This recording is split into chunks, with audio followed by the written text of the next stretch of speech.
We live. All right. Appreciate everybody for checking in. Devastation, the theoretical change. Salute. Yeah, if I get back in the regular chat, I'll give you a wrench. Benjamin Foe, Angel Santos, salute. Easy Baby 1988. We're gonna have a few people come on tonight, and we're gonna talk about this Tyson Fury cheating scandal. So don't forget you can follow us on Facebook, Instagram, Twitter. All the links in the description. We got business question, inquiry, sponsorship, video requests. Keep sharing the videos. Other than that, we got Facebook group. If you want to check that out, want to make a donation, Cash App, PayPal in the description. Don't forget to check out our sponsor, The Help Blaze at thehelpblaze.com. I got to update the description, but I will do that. You go to any other video, you can reach them at www.thehelpblaze.com. They got 100% all natural products, lotions, soaps, foot soaps, bath bombs, deodorant, toothpaste, hair pomade, and much, much more. Check them out, man. Black owned business. I think it's been over a year since I've been working with them. So check out the Help Blaze, man. Use the promo code Good for the One Box at 18% off. So obviously some things transpired. If you didn't see Lion Killer's live stream, he had a member from Deontay Wilder team come on. Even Wilder called him while doing the live stream, and they revealed that that Wilder will be showing evidence that Tyson Fury did cheat. He also said that Wilder got a new lead trainer. They said we will find out who did sabotage his water. When they come back, you'll see who's not with the team. He also talked about George Foreman, a little bit about his role with the team, and also, if you didn't hear, Frank Warren, I think was on Sky Sports Boxing. He said that Shelly Finkel told him Deontay Wilder is confident as ever right now. Obviously in the Deontay Wilder twerk video, one thing some people noticed is that he seems to be in excellent shape. So we're gonna have some more people fall through in the building. I see you, Courtney. I see you, Cool Man Said. I see you, Chuck. I see you, Pound for Pound Boxing Channel. Tyson Fury did respond, and let's start off with Tyson Fury said. So we're gonna play his response first. That'll make sense in what he said. So give me a minute. I ain't have it queued up, but I'll have it queued up in a minute. I was watching Kiss and Fabulous. Kiss was killing Fabulous ass. Fabulous and New Nelly, but here we go right here. To address all this, quick video to address all this foul play talk from Deontay Wilder and his team. I just read an article before saying that I might have had some blunt objects in my gloves. Yeah, two big 19 stone 7, 275-pound destroyers in each glove. So yeah, getting punched up the temple may do that to you, but not unless Deontay Wilder's own trainer Jay Diaz was in on a conspiracy as well, along with all the Las Vegas State Commission guys who never left the room. Jay Diaz was in the room while I had my hands wrapped. He examined them. He was in there when I had my gloves put on, examined them. And everybody else was in the room. They don't leave you. We all know this. So everybody citing foul play, bullshit. And the next time, I'll put a dent in his boxing career, end it, because it'll be 2 knockout losses in a row. Bye-bye forever. All right. That was Tyson Fury. You heard him. He said that he ain't cheat. He said the only thing he had in his glove was no motherfucking hands. He said the only thing he had in them gloves was them hands. He said Deontay Wilder on that bullshit. But we got Lion Killer and Banco in the building. So, what you think about the shit, Lion Killer? Let's start off here. This is what I think. Having Tay on last night, I felt that he was very sincere. I felt that he was. He says he can provide, medical proof. He had the papers pretty nearby, but he's been instructed not to release those until they're ready. When you put it all together, when you look at it from the standpoint that this fight was about 5 months ago now, no matter what comes out, whether it proves that Fury's cheated or not, a lot of people are going to view it as crying over spilled milk or sour grapes. A lot of people will. People who are for Tyson Fury are going to feel one way. People who are for Deontay Wilder are going to feel another way. And so you have to look at it this way. If they didn't catch whatever they're talking about, in the ring? Hey guys, how are Or y'all? pretty good, Christine. How you doing? It's my I'm partner, well. Christine. If they didn't Hello. if they didn't catch if they didn't catch it when they checked the wraps and the gloves with JD's, with the sanctioning body and the referee, nothing's going to happen. Okay? If they didn't catch it while the fight was going on, nothing's going to happen. But once the fight ends, it's a wrap. It's almost impossible to reverse a fight these days. It doesn't happen very often. And I'm just being real. No matter what comes out, whether truth or not, it's an uphill battle to climb. And just like I told you in private, CJ, I mean Tyson Fury, no matter what, has the upper hand. He has the advantage in this situation at all times because he won the fight in such a dominating fashion.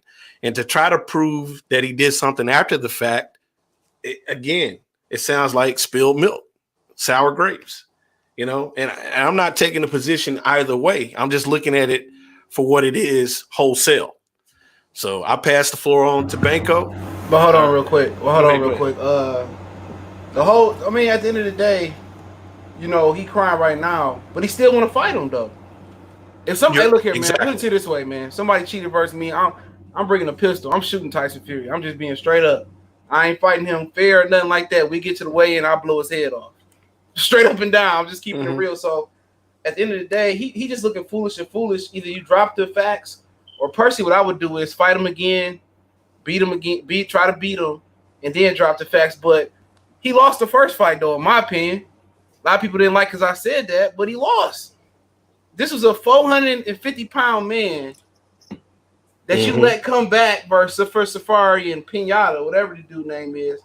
And yo 220 or 15-pound ass got tired versus 300. How much he weighed in the first fight, Banco? I think it's 254. Yeah, like 250, 260. How did you get tired and you 214, 15 pounds versus a dude that was just 450 pounds? That just made no sense to me, and that kind of alerted me that he has some strength and conditioning issues. So go ahead, Banco. What you think, bro? And then you can pass to Christine.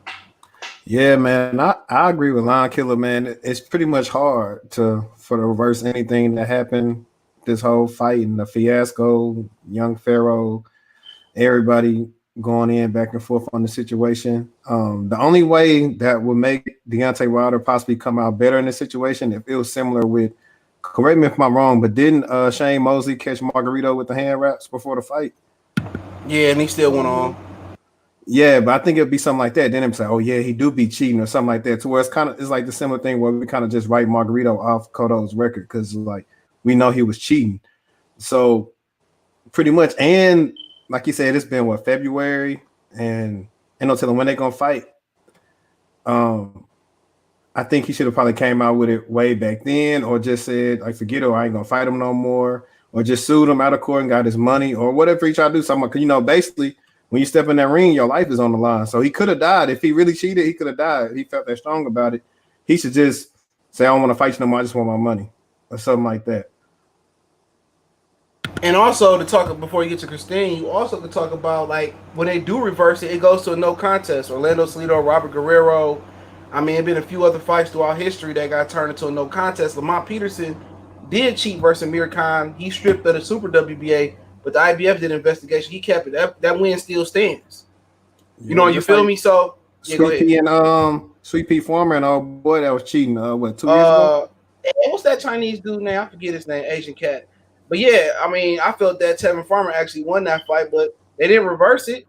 You feel what I'm saying? So I mean, only thing you hope for is a no contest at best. But everybody seeing him, he beat you twice though. I mean, but you go ahead, Christine. No, I was just gonna piggyback on what was being discussed. Lion Killer was saying, when you're getting your hands wrapped, the commission's there. You can send somebody, from the other team to go watch. And if we don't know who the person supposedly is that helped Tyson Fury's team, this is what's being alleged. Somebody from the Wilder camp was helping somehow, whether it be with the gloves. We heard last night from Tay Jones that something was wrong with the water, that they tasted it, something started happening. Well, then my question is, when you saw something happening, why didn't you keep that water or check that water and just stop everything and go to the commission or go to somebody and say, hey, there's something in this water. Where did this water come from?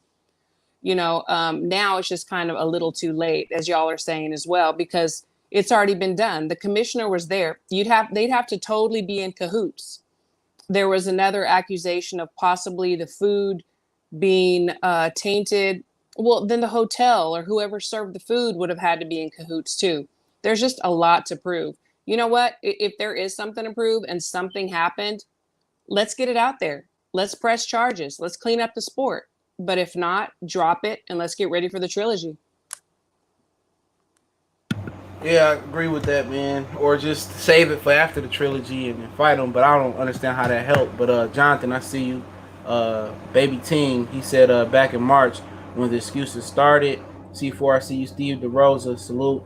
I can't even pronounce your name. I'm on Ra Seti Ben Clark the Great. Like, you need to think about shortening that shit, bro. But he say, hey CJ, it's Rossetti. It's after Ben Clark, the author. He's a Afrocentric author.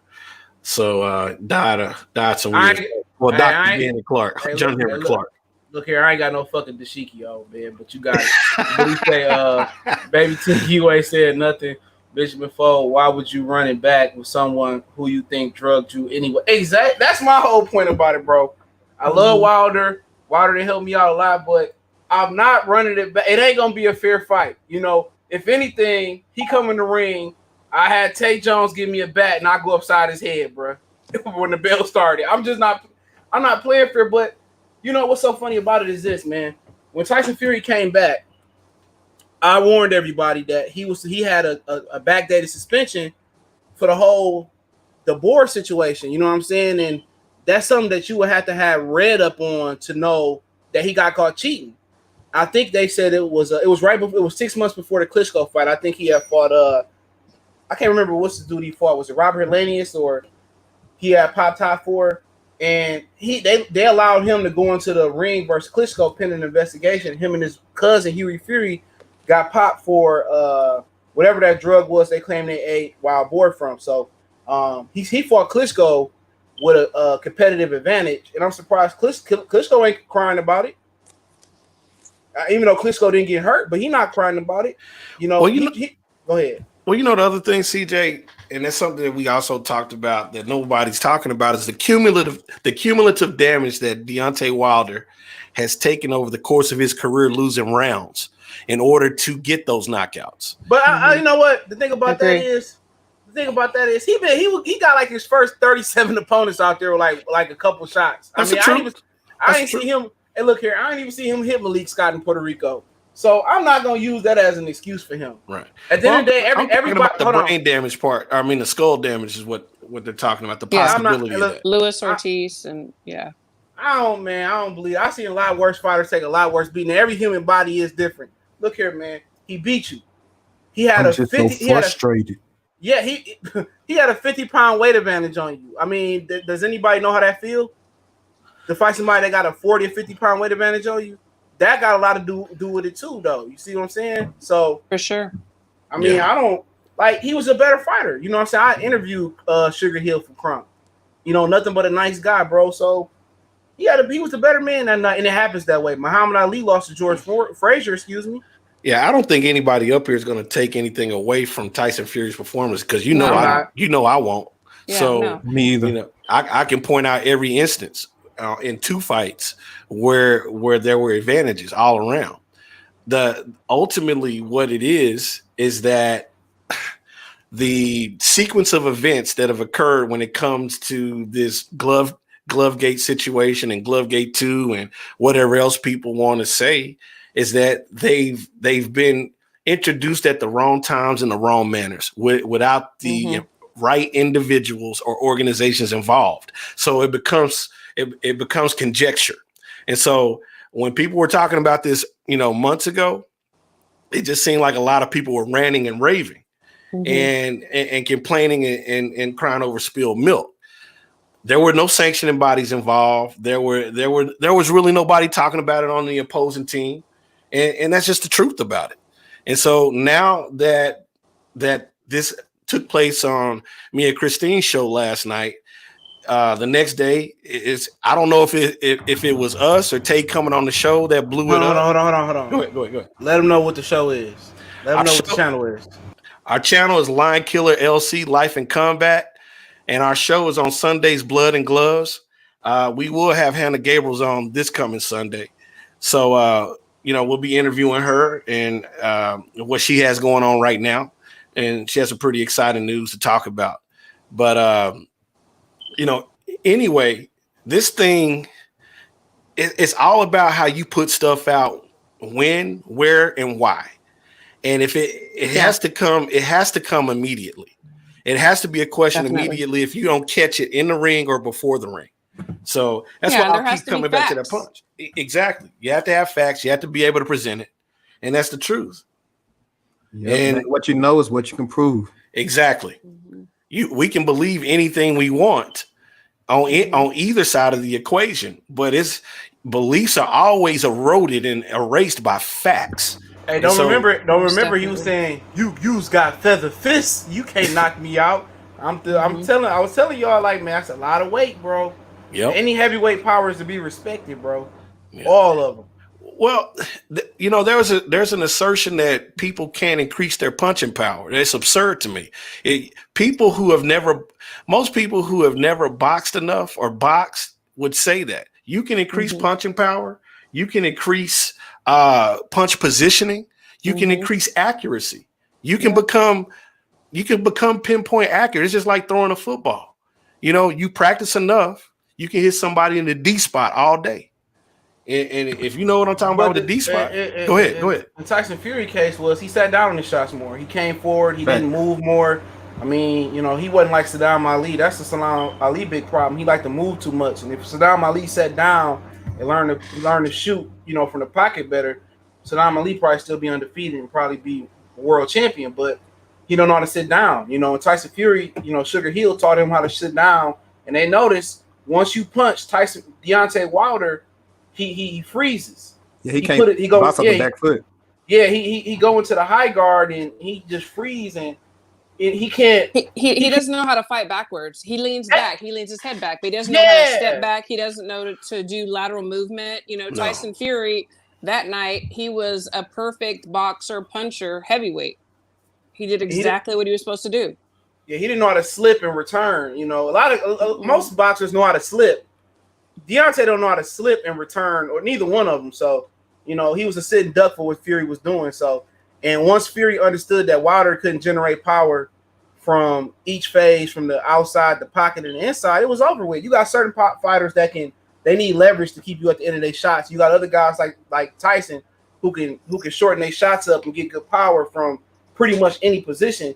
Deontay needs you at the end of his shots like Kovalev. If you're able to get on the inside of Kovalev and Deontay Wilder shots, Andre Ward learned that the hard way. He got caught by Kovalev straight right hand. He walked into it, but once he was able to get past the jab and get past the right hand, he noticed that Kovalev couldn't generate power. When he was in close. Deontay the same way. Deontay got to keep you at the end of his shots, and then all you're looking for is one or two shots. The jab is to blind you, like George Foreman did Michael Moore, and drop the right hand. Once you just get the right hand down pat, Deontay Wilder don't know how to get the 3-4 in the combination. It's a lot of flaws there. Well, it's just like I was saying to Tay last night. Deontay Wilder's so athletic of an individual. This is a guy that started fighting boxing at 19. He doesn't need to be a perfect individual at fundamental boxing. He just needs to have fundamental boxing. If you apply that times his athleticism, he's a dangerous guy. If you apply work rate times his athleticism, he's the most dangerous fighter in boxing. I was telling him, hey, if Deontay works his jab 20 to 30 times a round, he wins fights, period. If he learns how to throw more combinations consistently throughout a fight, he wins fights. If he just keeps perfect balance, doesn't have a deep stance, doesn't shoot from the waist like he generally does, he doesn't get caught, and he's always in position to return fire and defend. So there's a lot of flaws consistently with Deontay, and he's been able to get away with it because people have feared that punch, and whether And you they've like it stood or in not, front of him. They right, stand in front of him. right. Also, Fury wasn't going to do that. as CJ say all the time, and you guys got the eye test. A lot of these heavyweights ain't good. You're not wrong. You're not wrong. Mm-hmm. You're definitely not wrong. It ain't a lot of good heavyweights no more. It ain't a lot of good. It's a lot of good. Look here, man. It's a lot of good fighters out there, but the problem is a lot of these dudes ain't past the litmus test. I think the heavyweight division is deep as it's been in years. It's better than Ross Purity and Chris Bird beating ass. But Yeah, I mean, a lot of these dudes ain't proven, man. Half of the division got popped for peds. From Fury to Dillian White to Luis Ortiz to Bermane Stiverne to Alexander Povetkin. I mean, to what's the old boy Eric Molina. So, you know, one thing I respect about Wilder, he was willing to fight Povetkin again. Povetkin even after he popped hot. So you got to respect Wilder. Wilder took him how it came. He didn't have to go find Fury. mm-hmm. He didn't have to go find Fury, but he went to go find him. And I credit Deontay Wilder for that, bro. I credit Deontay Wilder for finding the best possible challenges. Period. You can't knock the guy. You can't knock the guy's resume. He's fought the best possible heavyweights that anybody can fight, and I dare anybody to argue that. And if you're arguing that, you're a homer to the fighter that you favor. You ain't lying, bro. Yeah. He fought. He didn't have to go fight Fury. It's a lot of people over at PBC and on the Zone on ESPN that ain't looking to fight the best, bro. And I mean a lot of them. Thanks. Yeah, I mean it's insane how. On top of that, this is a guy that has exceeded George Foreman, Mike Tyson in wins and knockouts. He loses one fight, he's a bum. He loses one. Even if you count the first fight as a loss, it's ridiculous. It's ridiculous that people make these assertions. You don't have, like you said, you don't have much depth, and so what you have at the top is the top. So for a guy to go 42, 43 fights, whatever he did, undefeated, and then lose, and people whine and bitch about it, come on, homie. All right, if it's that easy, why don't y'all get in there and do it? Exactly. That's how I say. And most people get in the ring, man. Most people get in the street fight and get punched and they take off running. The boxing lifestyle is tough to do, man. The consistency, the training, going through the amateurs, and the amateurs more corrupt than professional. A lot of people don't know that. And then Christine, you can speak on that more than anybody. Yeah, and the parents, and what's the difference is it's not Bob Arum or Al Heyman or Lou DiBella putting the money up. It's the parents. They selling candy bars, and the parents coming out of pocket for your son to go to Pasadena to get robbed. So it's like AAU and Pee Wee football and all that stuff. It's worse than that, bro, because you going as an individual, your parents slave and work all this overtime, and they get all this money, and you don't even get a fair shot. At least if you lose with a team, you lost with your team, you got robbed with your team. You know, you got other parents to chip in. Really, it's like 5 or 4 people at a gym that might make it to a tournament, and you get fucked out of money. You know, kids don't want to do that no more. Yeah. They don't, after you get loose, they're gonna go pick up a basketball or pick up a book. It's over with. Boxing, amateur boxing is corrupt. You know, it's one of the most corrupt things that you find in sports. Now, Christine is an amateur boxing coach for Team USA. How do you feel about that statement? I mean, there's corruption everywhere. I'm involved in the pros and in the amateurs, and I'm blessed enough to be with the best team in the world, Team USA. It does happen. I mean, sure, there's always going to be bad calls or biases or favoritism and everything. But I think the thing that we don't talk about are the ones that could have been on Team USA or could have been world champions, but they couldn't afford to go to the national tournaments. They couldn't afford to go out of town because it is very expensive. I mean, when you go to a national tournament to get your rankings, I mean, you have to stay there for a week and you have to fly or drive and you have to have hotel and food. So, yes, there is a lot to sacrifice. I own a gym and I have a team and it is very expensive. But to me, the saddest thing are the kids that have so much talent, but they can never even make it to the nationals because they can't afford it and they don't have sponsors. And right now, people don't care about boxing. They'll give to other charities. They won't give to boxing. They think it's violent or whatever. People are losing their lives. they don't realize what good it is and how many more lives have been saved through boxing than in boxing. But I just want to go back a little bit. We were talking about, the success that Deontay Wilder has had, and he has. And I think because of all the success that he's had and all the wins and the knockouts, that's why it's so hard for him to swallow this pill of this loss. Who teaches you how to lose? Who teaches you how to get your mind right? Or what do you do if you lose? Nobody ever talks about that. It's just win, win, win, and that's why I believe he's having such a hard time and all these excuses are coming up. If there's something that was corrupt that went on, let's see it. Let's clean up the sport. But if not, you lost, go back. What can you do differently? And let's win. Yes, also in this generation now, it's like if you lose, you a bum. In the old generation, like the best fought the best. You had 2-3 losses, but you was having a classic fight almost every fight. So Agree, the attitude was a little different. But I mean, I hate to say it, but I kind of put a little bit of the onus on Floyd when he came in with the best ever moniker, undefeated, this and that. Right. That made a lot of people, hone in on, okay, he the best because he ain't lost. Once take an L now, it's over. And you know who it was? They're just these boxing fans. They're not true boxing heads. They're not true people that are in the sport. It's like, their guy loses. Oh, yeah, they're bums. They don't like him anymore. They go on to the next guy. When they're up, they're heroes. They're having parades and everything else. But as soon as they lose, so they're not loyal, and that's something else. Bandwagoners is the term. Exactly. Mentally, our guys have got to be able to accept that. You know what? If you lose, all these guys that used to be by your side, they're going to scatter. And until you win again or you're throwing money out there, they're not going to be around anymore.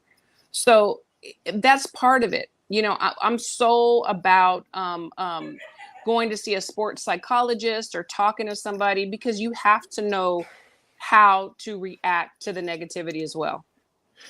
Witnessing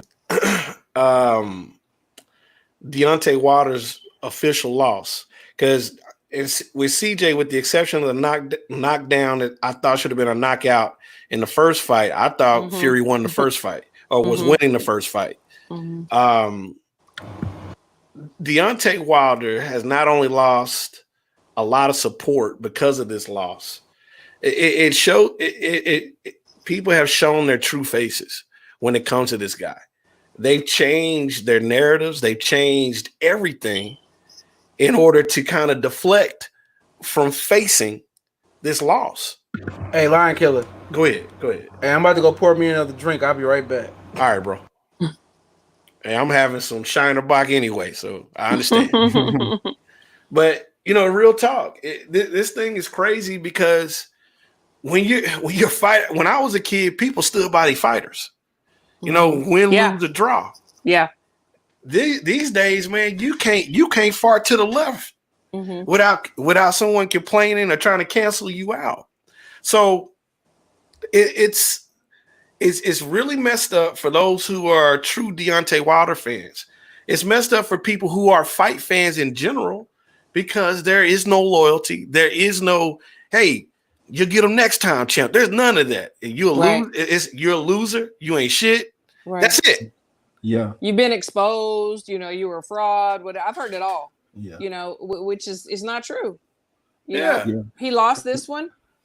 Let's go back to the drawing board. Let's see what needs to be done, and let's get it.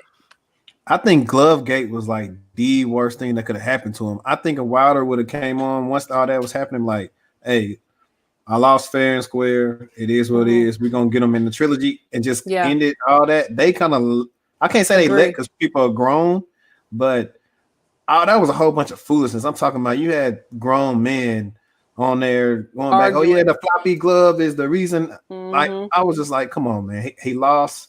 I mean, if they would have watched the Ortiz 2 fight, they seen technically he was losing then. His corner should have said, when we fight Fury, we can't fight Fury the same way. But they didn't make adjustments. That's what made good trainers, coaches, anything. You make great adjustments, and they failed to do that. Simple. Absolutely. Agree. Since we're on this COVID hiatus, there's a lot of time to sit here and speculate. So what do you think, Banco? What do you think, Christine, that Deontay Wilder has to do to win the next fight, and what does Tyson Fury have to do to win the next fight? Well, Wilder, I gotta actually go back and watch the second fight again and see what was up. I know for one, I think he did. It came out later that he had like a knee issue because I've never seen him look like that weak in there. But he can't stay still. He got to definitely use that jab, and they got to show him a couple more punches. It seems like all he's trying to do is use the jab and set up the right hand, and that's easy to predict. Everything's kind of thrown at the same speed, so he got to mix up his power. Mix up his jab speed, jab to the Tyson Fury body. He got a big, a big object in front of him to hit to get him to stop coming forward.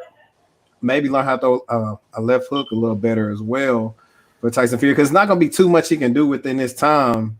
He's gonna be able to pick up. So it's got to be like some small fundamental things that he can do that'll actually help him, in this fight. Because if his knees and stuff aren't as bad as I think they might have been in this fight, or whatever injury they said he got.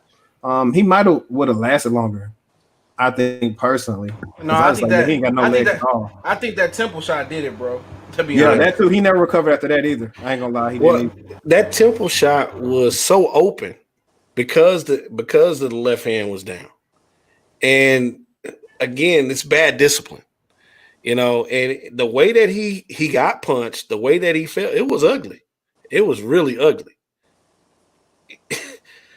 Fundamentals mean everything, man. I mean, also you could just go to the basics. Like his strength and conditioning not there neither.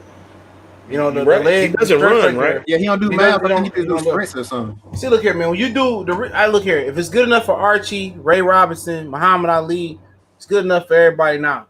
The distance running is more mental than anything, so it helps build mental stamina. If that makes any type of sense, it's all about muscle memory. Yeah. It's all about your breathing got to be good when you run distance, and mentally you have to go somewhere else. All the good distance runners mentally can zone off somewhere else, and it helps you with your breathing and strengthens everything up. When you generate power as a pitcher, a basketball player, a dunker, I played ball, football, all that, tennis, power is generated from the floor up. So once your legs start to go, everything else starts to go. He don't have the legs. His base is so wide, a wide base, it signals that you're going to punch with power. But in this situation, he needs to bring his base in, get on his toes a little bit, and start. I mean, it's just like it's impossible for him. It's impossible for him to even change enough to win this fight. It just is. Maybe versus AJ, he can land the right hand and knock him out, and versus Dillian White. But this was the worst possible matchup for Deontay Wilder. It just like I told you, CJ, he is. Tyson Fury is Deontay Wilder's Antonio Tarver, dog. Keep saying. I know you don't agree with that shit. Stop getting on my boy Roy Jones, but Roy Jones beat Tarver in the house. He beat old Roy Jones. I know, bro. I know. Leave my boy Roy alone. That's my Jones, boy. Amateur Roy Jones. Roy was my hero, bro. Roy was my hero. My heroes in boxing. My heroes in boxing is Roy and Ray Robinson, dog. Those are my two of my favorites, and Aaron Pryor, even though he cheated though, but he's still my dog. I was taking cocaine, cheating. It just gets you hyped. Yeah, orange juice and cocaine. But he came back and beat her Graylow in the second fight. So they're my three guys right there. Ray Robinson is my GOAT. Muhammad Ali patterned his game after Ray Robinson. So, like I said before, man, but if Wilder win, I'm behind him, dude. You know what I'm saying? I'm hoping he win, but I'm a realist. Tyson Fury, the thing that gives me hope that he can win is Fury's an up and down fighter. He don't put too many good performances together. Yeah. Hey, and low key. Go ahead, Beko. I was gonna say it's not in Wilder's DNA, but if he really want to have a chance, the way I always say, somebody beat a finesse fighter, fight dirty, like Otto Wallin did. Yeah. He ain't got that skill set, my dog. Straight up and down. It might sound funny. Everybody might look at Wallin as a lesser fighter. Wallin had the perfect pressure fight to beat Tyson Fury. He ain't got that skill set. Maybe, I don't know nobody else in the division that I've seen that can fight that way. Maybe the boys with a little bit more seasoning. Oh, man, don't even bring that. I mean, that's a banned word on my channel. Big Baby Miller is I can't stand Big Baby Funky Miller, dog. Before the pads. Big breasts. That's what I call him. Anybody knew he was on pads. You know, Lion Killer, you asked, you know, what do we think that each of them had to change, you know, for this next fight?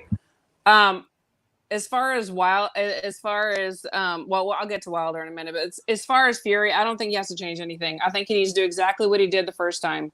Mhm. As far as Wilder, I have a theory. I have a theory that the coaches have tried to teach him combinations, have told him to keep his hands up, you know, to use his jab more. And we even heard that last night when Tay said, you know what, yeah, we've been working on him throwing his jab more. And he did throw it a little bit more. But if he just changed, he doesn't have enough time to like totally revamp himself. If he just tweaked two things, in my opinion, and one of the things is when he throws the right, he leans to the right. And then he gets hit behind the head, which is dangerous. You're going to get knocked out, you're going to get hit in the temple, you can die from that. That's number one for me. Number two, when he punches from his chest, and he keeps his hands low. Put your hands up, especially when you're fighting a monster, you know, like Fury. Come on, he's bigger than you, and he's got the reach advantage. To me, if he can just work on those two things for this next fight, and then after that, whatever else, he's going to be okay. I've never really noticed Wilder really get on the front foot and like dominate somebody, and it's like land some good body shots or anything like that either. No, he had one good body shot in the first fight with, left hook to the body with Fury. But and it that's almost one in looked a like million. an accident. It almost looked like an accident. Like it was awkward. It was very awkward. Yeah. You know? Hey, it did look like an accident, but also with him, his punch variety sucks. True. Hey, I'm gonna tell you what Deontay Wilder remind me of. When he do a boxing move, it's like playing Street Fighter back in the day and mashing all the buttons and making a mistake and doing a special. That's Deontay Wilder. Sometimes, like versus Spilka, he just did a boxing move out of nowhere. Like he can't consistently do boxing moves, but he can do it in spurts. You know. So Hey, CJ, real quick, breaking news. What up, YouTube? Rob Rodriguez in the chat said that Fred trying to fight Terrence Crawford for meal. He gonna get beat the fuck up. They gonna Bernie and them gonna jump him, dog. Hey, Kenny Porter fight him for $20K. What's up with these stunts, man? What's up with these stunts? Hey, look here, man. I'm tell you about that dude, man. He was scared to go to Reno with Town and Champside and shit because Terrence Crawford and Bernie and them was gonna be there. That's gonna jump his ass. You gotta leave Terrence Crawford alone, bro. Yeah, real that talk. Nigga, he's a street nigga, dog. Like real talk. Leave him alone, dog, because they will beat your ass, Fred. Kenny Porter already done slapped you. I'll leave him alone. I ain't fucking with Terrence Crawford. I'll leave him alone. I fuck with a lot of people. I ain't fucking with Terrence Crawford. It just seems more and more the breakaway is coming, don't it, CJ? Yeah, leave that man alone, man. He about it. He said we got passports too. He told that dude in the UK he was talking about his wife. Maxwell Watson, salute. I ain't seen him in a minute. He said somebody name another opponent Fury looked good against. He's looked like garbage in most of his fights. He takes on the so-called baddest man and looks like all-time great. I mean, versus Klitschko, that was one of the. That fight was so bad that people don't even remember. They didn't even count it that it happened.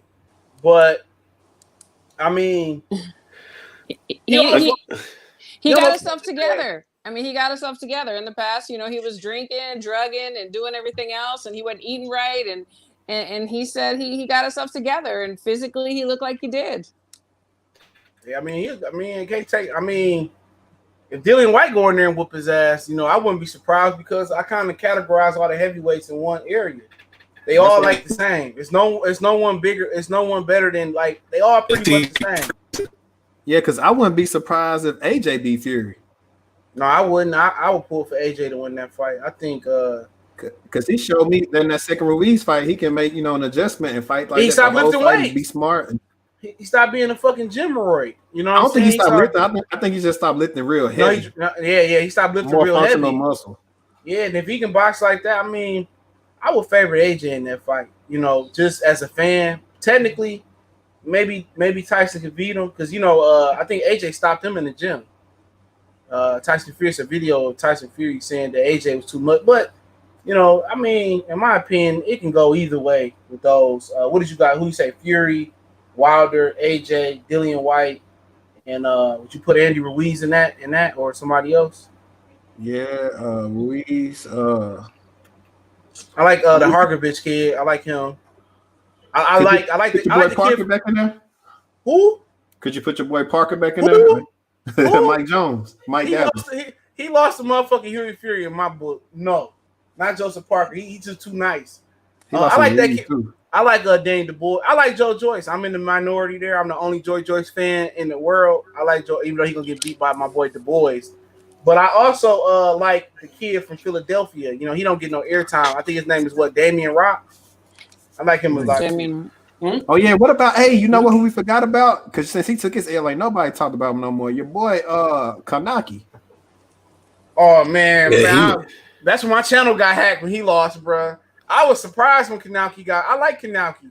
He got the style of Trouble Fury with the pressure, but the way he got dropped. I mean, that's just let you know as a heavyweight, it just take one punch. Remember, we thought Seth Mitchell was the truth until my boy Jonathan Banks put him to sleep.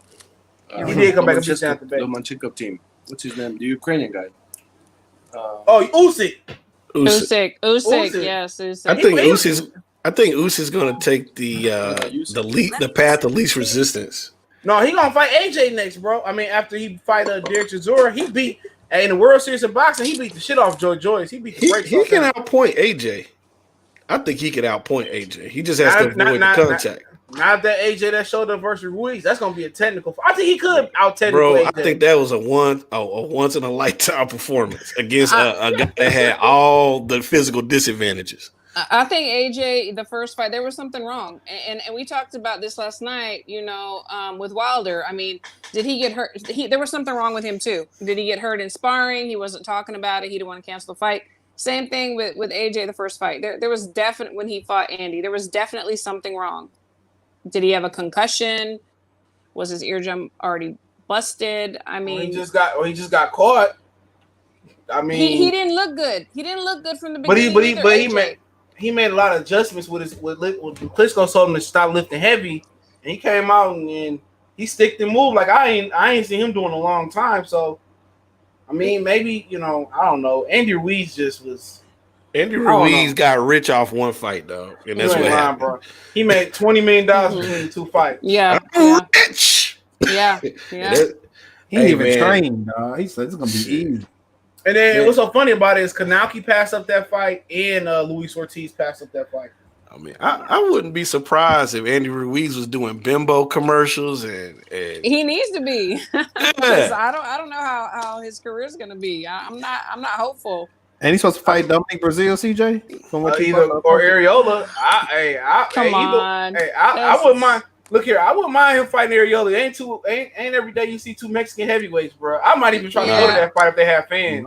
Areola's done. I like him. Yeah, I like Areola too, but he showed some heart. But he got better stamina than Andy. Right? Yeah, but I wouldn't mind seeing it. Andy's about 300 pounds. Hey, look. Every day, when the last time you seen two Mexican heavyweights in the ring? Seriously, you're right. And then Dominic Brazil just got punched with one. He got knocked out with one punch. So I'm not a fan. I remember Chris Areola lost to Thomas Adamick on HBO. He was crying and shit. Yeah. I remember that. I swear to God, I just thought Thomas Adamick was gonna go to sleep because Chad Dawson had outpointed him, and that's when Floyd Senior. A lot of people didn't know Floyd Senior trained Chad Dawson. But Chad Dawson, the one that cleaned out the division after Roy Jones, he don't get no catfish. Yeah, he don't get no respect. Chad Dawson was a great fighter. He just didn't have no dog in him. No. But he had ran Thomas Adamick to heavyweight, and Adamick ended up fighting Areola. He beat Areola, and he ended up fighting Vitali. And where's Adamick from? Poland. I think he fought Vitali in Poland, and Vitali was the better Klitschko to me. And Vitali beat him up, and I think Vitali came back, or Vladimir came back and beat Chris Areola. Areola had a lot of chances in his career, man. Yeah, he has. Yeah. He's a good dude. I like him and his coach Henry. Henry Ramirez is a good dude, bro. Yeah, they both are. I like Henry, but that whole division, heavyweight division, been bad for a long time. So I appreciate Trevor Bryan, even though he ain't had a big fight. The Wilders. I ain't gonna say Miller ass, but I appreciate the Fury. I sat there and watched Ross Purity. I seen Klitschko fight an ice cream truck driver from Australia. I seen him fight for Beckett in there. I don't know how Mr. Boxing Today covers heavyweight division for the last 10 years. And he's good at it too, bro. And he know everybody. Everything. like these dudes have been sorry, bro. Like it's to the point that I was looking forward to David Haye fighting Vladimir Klitschko, and they had the Klitschko documentary leading up to it. I bought snacks and everything. That was like one of the worst fights of all time. I said I hurt my toe. I mean, David Haye said he hurt his toe. I was so mad, bro. I've been waiting for good heavyweight boxing, so I would appreciate if Fury and AJ did fight in the immediate future, because that's a good fight. That would be good. I interviewed Chris Areola at the Errol Spence Garcia, not at the fight, but at the media day. And man, he honestly seems done. He even confided a bit that, you know, he's at the end of his way if some fights come up, but he was definitely considering at that time, you know, leaving the sport. I think he even in the fight he had announced a retirement, if I'm mistaken. Yeah, versus Kanauki, he did. I mean, I remember him fighting. He retired Seth Mitchell. Yeah, he lost to Bermane Severn twice. I think it was twice. He lost to Adam Mick. He lost to one of the Klitschko brothers. He's been around for a long. Like I said before, I've been an avid boxing fan for over 20-some years. Yeah, I didn't watch them come and I didn't watch them go. Seth Mitchell was supposed to be the next. They was pushing Seth Mitchell over Deontay Wilder. He got knocked out by Jonathan Banks, beat Jonathan Banks, lost to Areola. Golden Boy forced him to retire. I mean, I didn't see him come and go as heavyweights. I didn't see Brian Jennings rise. He lost like the first 6 rounds to Irish Mike Perez. Perez was the next best thing. He lost to Brian Jennings. I didn't see them come. I didn't see them go. From England to Australia to Russia to America, I didn't sit and watch the heavyweight division for a long time. And this is the most dominant it's been since Lennox Lewis beat Vitaly Klitschko. It's easy. It's the most dominant it's been. So you may never see this again with Fury, AJ, Wilder, FN Jabway coming up, even though I don't know how you're going to do in Dana Du Bois. You may never see this again. You got in the division, you got top dogs in heavyweight. There's no in between. Either you a top dog, you're a prospect. That's it. Yeah. Or you're an old timer. There's no depth in the sport anymore. I mean, I disagree with that. Well, you know what division we talking about I know what you're talking about. And hold on, it's depth everywhere in boxing. It's just that they don't want to fight each other. It's too much politics. That's what it is. That's what it is. They're just not fighting each other. That's the problem. You got, so you can name the depth. You can look. You got 118, Greg Salute. You got 118. You got a new UI. You got Neary that moved up though. You got Donier. You got so many talent at 118. 122, you got a lot of talent. 126, it's talent. Just that's too much politics. Well, it's just like we were talking about the other day, CJ. You know, 54. I've been thinking 54 has been the tightest division for like 3 years as far as depth and parity.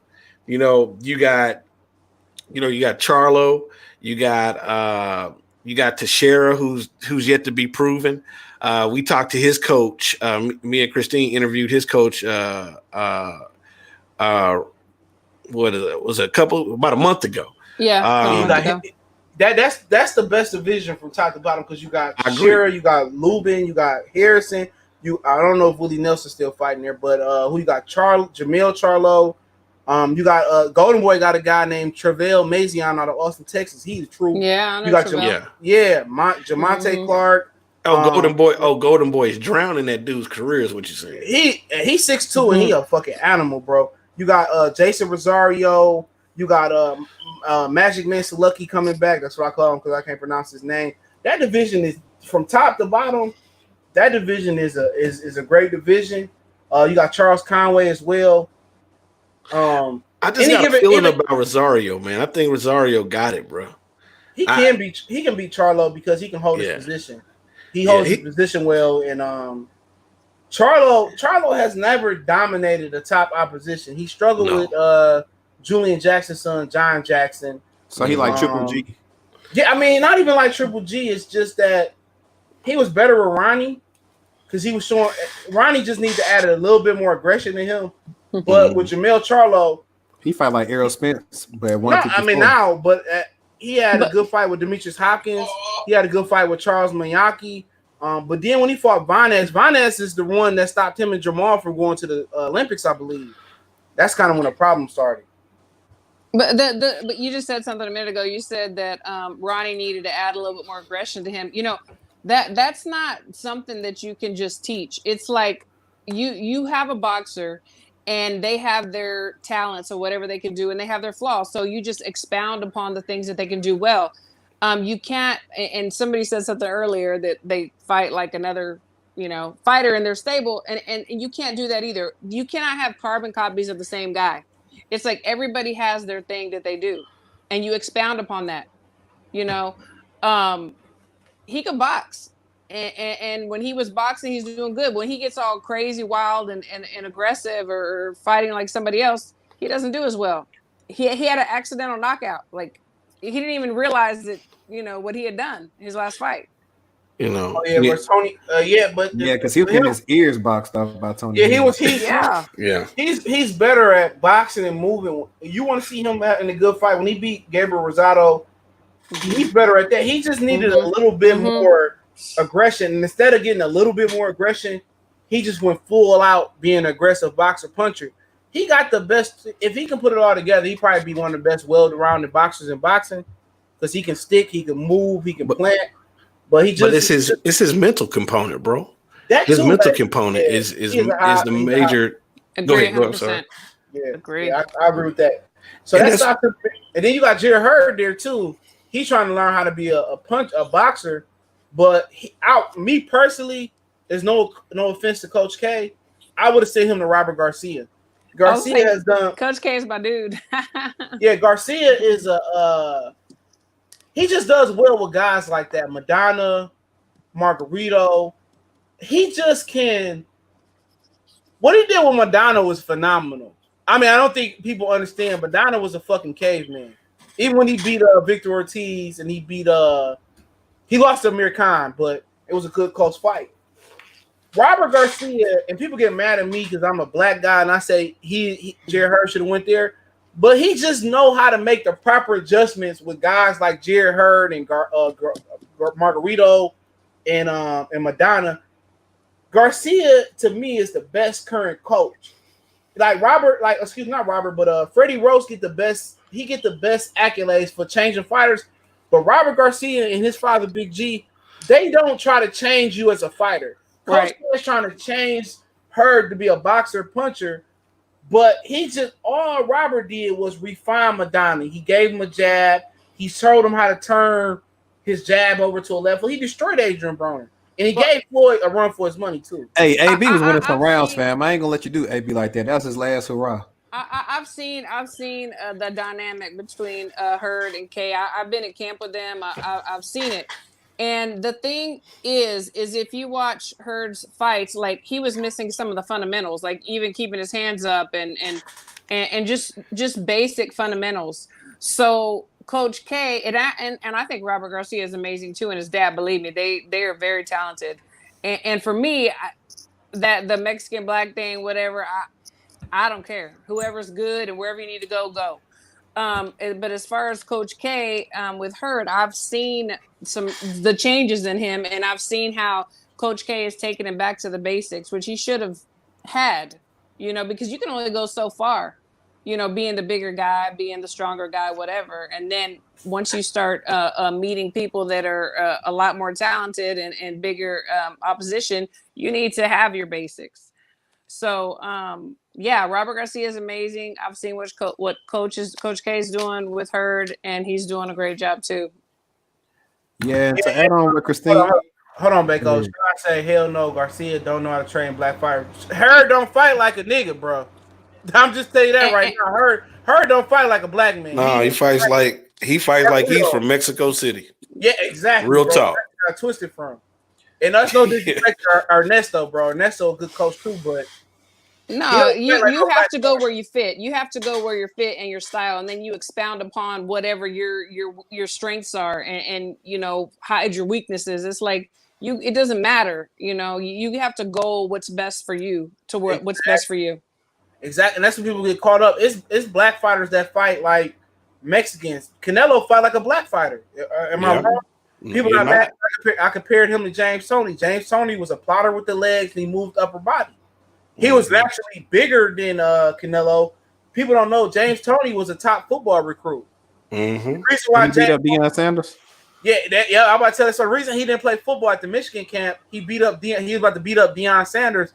And he said when he argued with Deion Sanders, he learned that he wasn't a team player, so he went boxing. Well, Earl Spence started with a Mexican trainer. I mean, does he fight like a Mexican? You know what I'm saying? He had his own talents, his own ways. He was number one in the United States with his Mexican trainer, and then he went, with James. Yeah, he came in the Yeah, Mexican so film. Yeah, so it's just wherever you fit in, wherever you're comfortable, whoever can see your talents and bring them out. And honestly, if you're down here in Texas, you're gonna most likely fight in a Mexican gym, a Mexican majority gym, because that's who. Go ahead. Hey, pay me one on mine. He said Coach K really thoughtful, waiting to see what his impact is looking like in the pros. Hey, y'all go subscribe to Pay Me No Mind. If you want to get on, bro, let me know something. I can let you on, bro. We can I'll put the link in the chat. But yeah, y'all go subscribe to Lion Killer LC too. We hitting plateaus, Definitely. and we got some big stuff coming. I agree with him. Coach Subscribe K to everybody on the screen. Exactly. Share. For sure. Hey, Coach K trained Shakir Stevenson, Yes. Michaela Myers. Mhm. Yeah, a lot of people think you got Keyshawn Davis, who's he's on a the team. he beat that Cuban kid. That Cuban kid beat him. He's a good fighter. He's amazing. I mean, that dude was he's from Jersey, amazing. right? Yeah, Yeah, he's amazing. Jared Anderson, who just fought 2 weeks ago. Big baby, the real big baby now. Yeah, I'm telling you that he's gonna have a bright future. I mean, he was already dominating in the amateurs. He was number one in the USA. He decided to go pro. We've only seen the tip of the iceberg. He's young. And the thing about him is a lot of people think you gotta go from an amateur coach to a professional coach, and that's not true. No. It's look at Coach Mike Stafford. Yeah, Mike Stafford. Yeah. A lot of the Joel Diaz, Timothy Bradley dropped his coach and picked up Joel Diaz. I interviewed Joel Diaz like 4 or 5 years ago. That's my dog. I love Joel Diaz. He is a great guy. I love him. Timothy Bradley. He will talk to you for like 3 hours straight. I swear to God. He is amazing. He's a good dude, man, and he is. It hurt my whole heart to see him and Timothy break up. Yeah. But he is an amazing. The kid that he had that fought he just fought last week. Mario Barrios. He fought Mario Barrios. Yes. That was a good. I want to see them do that over again. I love Barrios, but the other kid that Joel Diaz got. Yeah. Amazing. He's doing big things. Yeah, Joel Diaz is a good dude, bro. He is. Hey, before I forget, so I can say what I was going to say about Jared Hurd, to piggyback on what Christine said, I had made a video about whatever fight that was he had when he got with the new coach and stuff like that, and saying how Hurd said he was going to work on like fighting tall and doing the stuff that got him to where he at.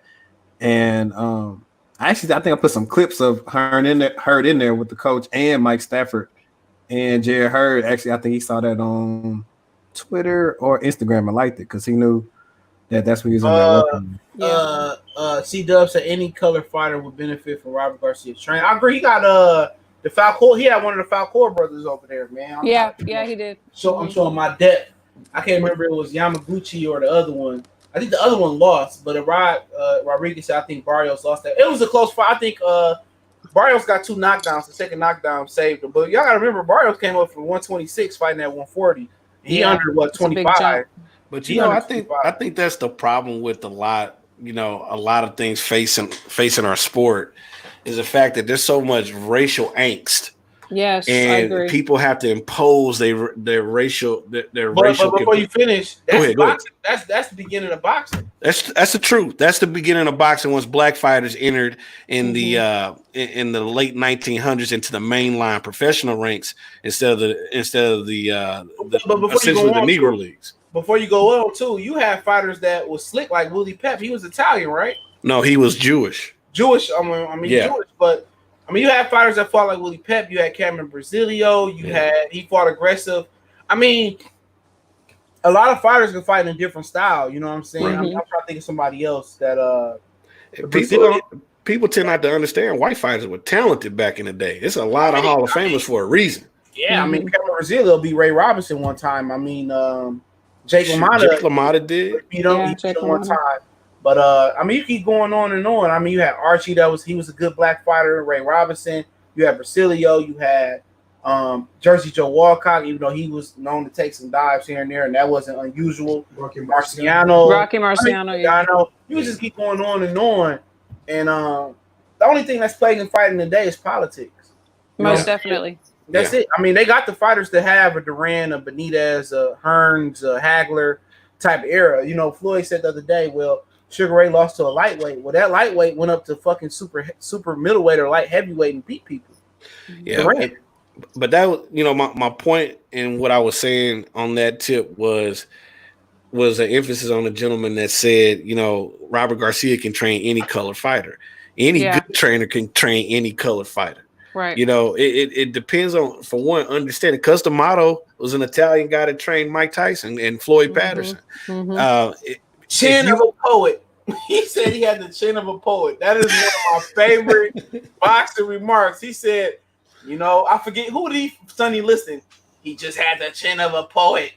I love. He said he had the chin of a poet, bro. Like that's one of the best boxing one-liners of all time, bro. Yeah. But Angelo Dundee, he trained the Muhammad, and he trained exactly. Yes. But if you can meet a person at their level, and y'all merge on that mental aspect, that shit is irrelevant. They're gonna do what you want them to do. They're gonna listen to you, and that's what I think. A lot of people that don't understand, that have never been in a ring, that have never played sports, is why certain people do things. We get caught up in the social dynamics and stuff, but when we strip all of that stuff away, there's still the fighter and the trainer. Yep. Hey, you know what I like too? I like Pedro Diaz. And he had a Cotto ready to go versus Floyd, bro. Like Pedro Diaz, him and I like Ishmael Salas. He's starting to get some steam. He got he then adopted the Fabrizio Ramirez guy. He got Lara now, and your Dennis Ugas. Like Ishmael Salas is starting to get his credit too, man. He's an old Cuban coach. I think he defected too. Yeah, he got a lot of good fighters over there. He got Lara in Vegas. Lara's no longer with Ronnie Shields. Oh, Lara. Yeah, he's with Ishmael Salas. How many fights does Laura have left, in your opinion? He got some fights left, bro. Give me Laura versus Lubin. Yeah, I think. Lubin ducked that fight, bro. I'm gonna just keep it real, bro. Luis the Cube. I can't say his name. I already said his name, bro. Well, you might as well finish the sentence, homie. Yeah, Luis the Cuban said that he ain't entertained that fight, bro. That's all I can say, man. Yeah, I think Lubin is Lubin ready for a step up fight, bro? Yeah, he gotta be. He ready. What else he fight? His best win is what? Kata. Yeah, I like Lubin, bro. He's still confident. And Kevin Cunningham is a southpaw genius. I love me some Lubin, bro. Like he might get mad at me because I said that he picking on Tony Harrison after his dad died. But I like Lubin, bro. Like they ready for any. I think he could beat anybody, bro. Even Lara. It's just that I think he need to have that step up fight. Hey, speaking of you saying Coach Kev, the southpaw genius, what if Errol Spence got with a strict coach like Coach Kev? Oh man, Coach Cunningham, he had Corey Spinks. Corey Spinks still beat Jermaine Taylor. I don't care what none of you say. I don't care. 20 years later, Coach K is not gonna put up with all the nightlight and the I think he said Kevin Cunningham. Christine won't speak on it, but she has a. Go ahead. Kelly, he said. I think you said Kevin Cunningham, right, Banco? Yeah. He said Cunningham. Oh, I'm sorry. Yeah, well, I said the same thing, Kev. Kevin Cunningham. I mean, Kevin Cunningham used to be a cop. Yeah. They have a real training camp. They got that chef in there in that house. He don't let you out, really. I mean, Rosario went to a halfway house basically, and he came and whooped on J-Rock. I ain't see that ass whooping coming. I mean, Bomac, they have the same setup. They have the same tight camp. They have, that's my dog he right cooks. there. That's I know. I love. Hey, CJ Bomac. I don't know. Bomac might give Robert Garcia a run for his money, though. I was gonna say y'all didn't. But mention Garcia Bomac, got years. He's getting up there. He's up there with the big guys. Garcia got years and though. That's true. And his daddy for is sure. He got years. He's a veteran. Yeah. I know Christine ain't gonna say it, but Christine has special insight to Errol Spence because she's known him since he's 13, 14, something like that. When he started. Yeah. Look at everything she about to say. I already know, bro. My boy stay in Houston. Yeah, I'm not saying nothing. And I'm just saying for it. He party hard and like they say he just. I mean, at the end of the day, when you get older, it's just catch up to you. Adrian Broner caught up to him. I mean, when you get to your 30s, your body starts to change. Your trainer, has to be able to say no. Has to say it's like your second dad, literally, and they have to love you like they love their son.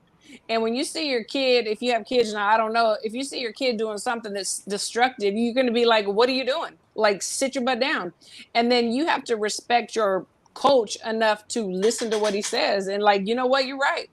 I'm going to do what I got to do for X amount of years. And then he got a daddy too. He got a daddy too. That's his manager. He does. He does. I know his dad. If your daddy can't tell you no, I still fear my daddy and granddaddy to this day. If right. They can't tell and you to this day. Yep.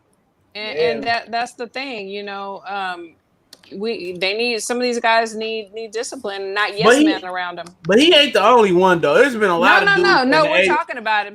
So that's why. It's the dudes in the 80s that was crackheads. I'm just gonna say it. Aaron Pryor's on that cocoa. Leave my man alone. We know I'm speaking the facts. This is the facts. But, for Errol Spence, it's time to move up. It's destructive. And I love Errol Spence. He's a great kid. I mean, I love that kid. I do. I hate to see some of the stuff that got him in trouble, but you know what? I mean, he's back, and that's a miracle. Yeah, I mean, it should happen. Would not take the easy route. Hey, better leave that motherfucker from my Omaha alone, bro. In 2015, I was 15 years old, and hey, man, leave that man alone, bro. I leave that dude alone, man. That's the reason why he got a lot of respect for Danny Garcia, though. Danny Garcia is a good fighter at 47. He ain't so good though. I love Danny. He won me a lot of money beating Matisse. That's why I always love Danny Garcia. I ate good that night. I know you did. I ate good that night. I knew he was gonna beat Matisse, but with Errol Spence, he's a fighter. Yes, he is. He is.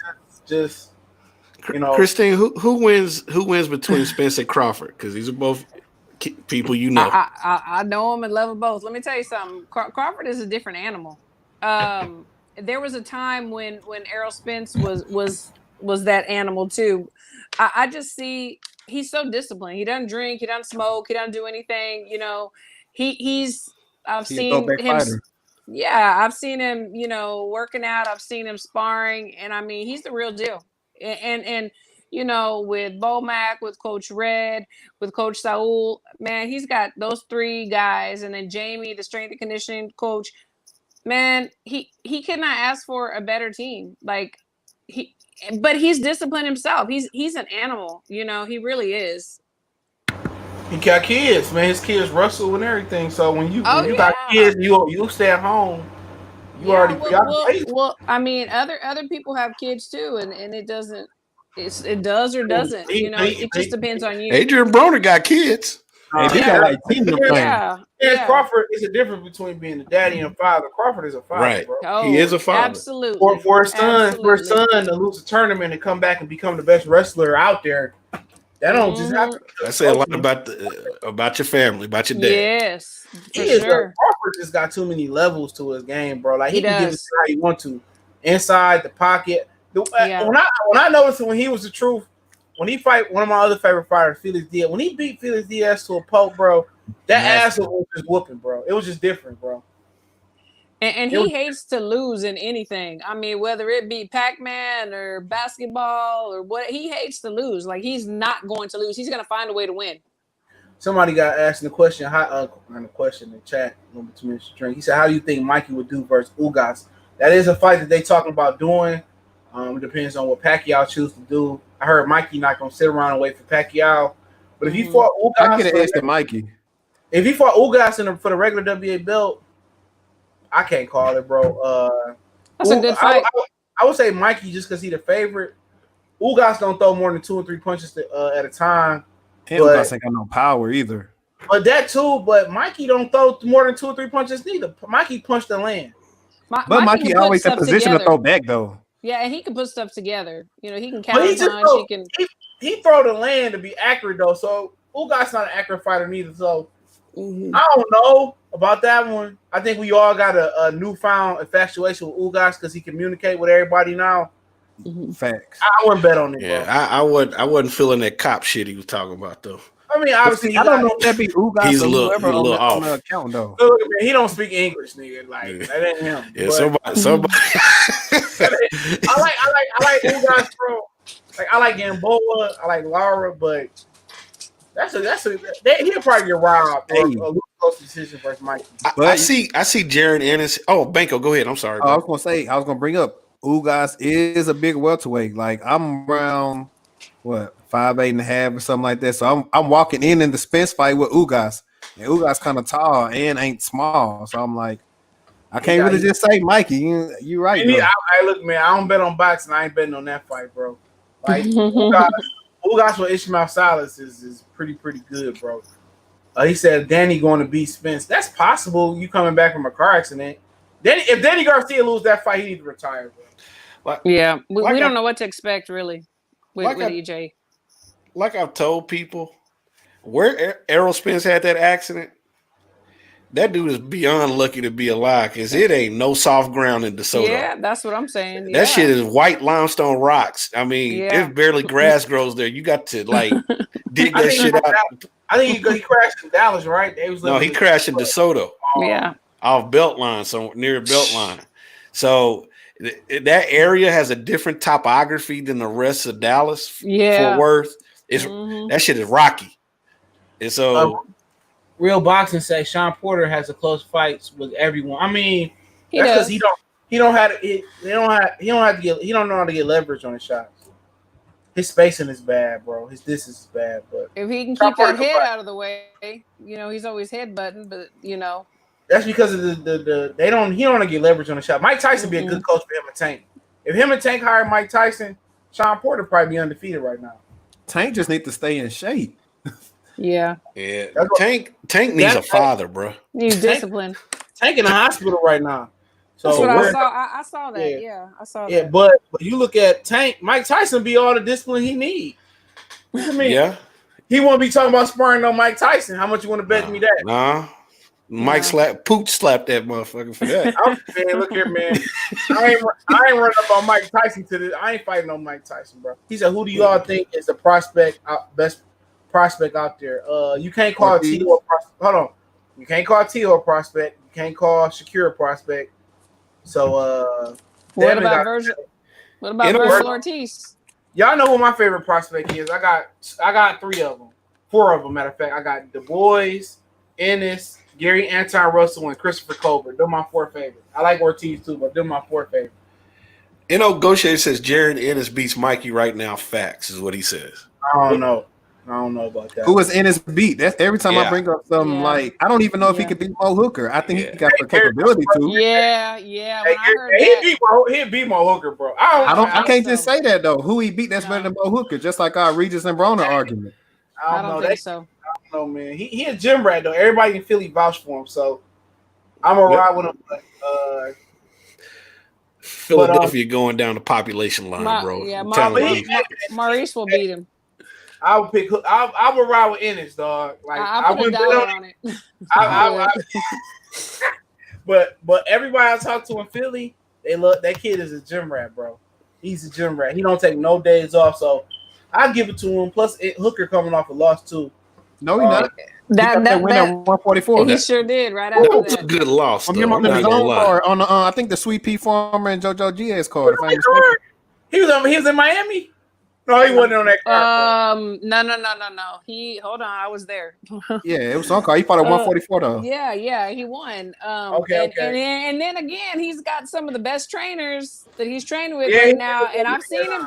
I've seen him in sparring. I've seen him in the gym, and man, I'm telling you, he improved a lot. He say, yeah. Jose Ramirez Ride say, or hold on, he said Devin Shakir the best. They not prospects. They hold a belt C4. He said the Ride say Jose or Josh Taylor. Josh Taylor, bro. Yeah, Josh Taylor's. He is the truth, bro. He is. Y'all about him, bro. He different, bro. Like he is. CJ. What?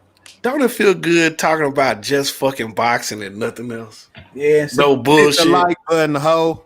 hit the light button. I'm hitting that. I'm just sipping Bombay right now. That's a grown man drink. Yeah, He you said, know, Ennis will not hook her out by playing.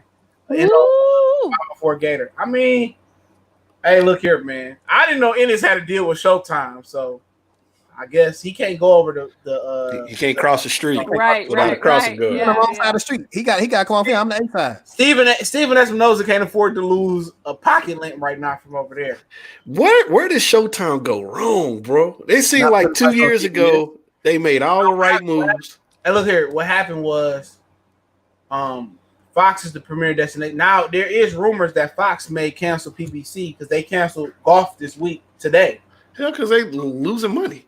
Hold on. Yeah. So it says that developing Sunday night sports bombshell announcement that Fox Sports end the USGA deal 7 years early. 7 years early they end the deal. Does it mean PBC Fox deal comes next? So there can be a chance they cancel Fox, but with Showtime, they became a farm system once Premier Boxing Champions went to Fox. So they also canceled the July 18th card, they said. So PBC better sell to whatchamacallit, the UFC owners. look here, Oh yeah. I'm probably like a minority. I play golf and I watch golf, and for them to My end it, husband does. it's actually therapeutic. I've been playing since I was 12 years old. Good It's for actually you. therapeutic though, man. It is. It's actually like the way to get away from your wife and girlfriend and shit. Not whenever he's asking his wife to go with him, and I don't want to because it is so boring. But I do because I'll just ride around in the car. But it's sipping on actually not wine. boring. It's actually not boring play, especially if you get a cooler with some beer in it. Yeah, It's you actually go. pretty fun. If you're at the proper place, Yeah. like a country club, is wonderful. Yeah. You know. Yeah. He And- said, hold on, NO504 Gator said Gator, I think. He said Regis coming for them belts. We switched up. He ain't going up to 47. He's too small. What belts? The vacant belts? Yeah, No, he's not going to 47. After Taylor Regis fight, he gonna be going for a vacant belt. Regis is a beast too. I mean, his trainers and his strength and conditioning coach, they're all friends of mine. He's a beast too. But yeah, going up to 47, he said he's not going to 47. He's not going to fight Maurice at 47.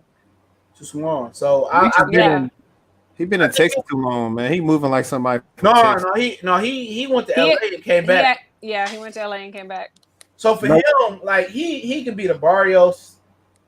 He will be fighting Barrios, Teofimo, because Teofimo gonna move up there after Loma. I don't think he's gonna fight Burchett. Last time Burchett fought at 35, one time he lost. He got stopped. He got stopped by the guy Jamel Herrenby. For people who don't know that, he got stopped with the left hook. Who's the best body puncher in the game right now, y'all think? Errol Spence or Golovkin? Yeah, Errol Spence for sure. Golovkin, one of them two. Who else you got? Bud underrated body puncher. Yeah. He is. He is underrated. Canelo underrated. Canelo. David Benavidez underrated. I don't think he get enough credit. Do you think Benavidez can beat Plant or what's his name? Longer they wait, he beat him. I've been impressed with Plant. I've been impressed with him. I've been impressed with him. The longer they wait, that's why they stall him out. Benavidez could have been fought Plant. They wanted him to fight Jamal Charlo next, but he said no. I think Jamal Charlo honestly is a 75-pounder. I just think he gets down to 60. I think he's truly a 70. I've seen the cat up close. He's big. Somebody said my favorite fighter name. One of my favorite fighters, Berturbia. Y'all already know how I feel about Berturbia. I got to see Berturbia fight before he retired. Berturbia, animal, bro. Boo Boo versus Caleb Plant. That's a 50. Ooh, yeah. Boo Boo versus Caleb Plant. That's a 50-50. Yeah. I think Plant has the edge in power. Mm-hmm. I think Boo has the edge in versatility. He legit 6'2", bro. Yeah. He legit 6'2". You talking about Andrade? Regis versus Lipinets. Lipinets can crack. Yeah, he can. So can Regis. I think he can too. He can too. I don't like Lipinets footwork. Ain't Lipinets with Buddy McGirt now though? Yeah, he switched from Buddy McGirt. He with Goosen. Oh yeah, that's why you Joe Goofy. I pick Regis because he got better footwork. Hey, another question: will Canelo ever fight a prime fighter? He ain't got to. No, I'm just saying. He already got them old names You're on his right. He don't resume. have to. He Yeah, doesn't have to. he's never fought a prime fighter. He fought Austin Trout. Who? Austin Trout. Austin Come Trout on. came up. All right, let me rephrase that. Yeah. Hold on. Let me Say that rephrase again. that. He Hold fought a prime, very good fighter. Hold on. Austin Trout was a good fighter. He just came. He was the first person to beat Miguel Cotto at Madison Square Garden, bro. That wasn't a real Cotto. I don't give a fuck. What about Kamagai? Was that real Cotto or Saddam Ali or Canelo? Canelo fought Cotto. Hold on. Canelo fought Cotto after Austin Trout, bro. Well, you remember Austin Trout 20 years from now. Yes, I will. Stop disrespecting my homie. I'm not trying to disrespect him. You know I'm a realist. Shit, I'm just being honest. Cotto had one Canelo. That was Canelo. That was Canelo. Stop disrespecting Austin Trout, bro. Stop trying to disrespect him. He's a good fighter. He was undefeated. He came off a Cotto win. Austin Trout's a good fighter, bro. Stop it. He good. Stop it, bro. Hey, look. Like that. I'm not taking anything away from Austin Trout. What I'm saying is don't get booted off, bro. Don't get booted off, bro. My dog, man.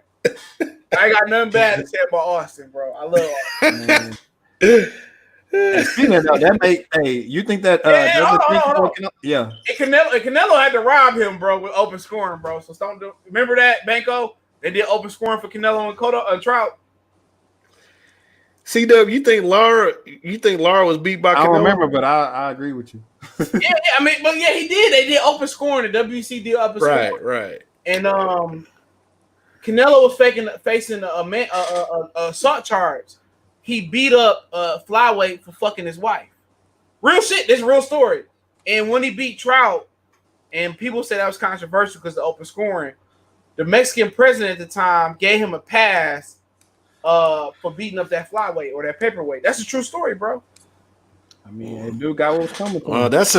Those are better stories than the De La Hoya Mexico stories I've heard. Right. Yeah. So hey, look here, man. Also, De La Hoya people always leak stuff to me, bro. De La Hoya don't have no De La Hoya, he should be a paranoid king in this castle.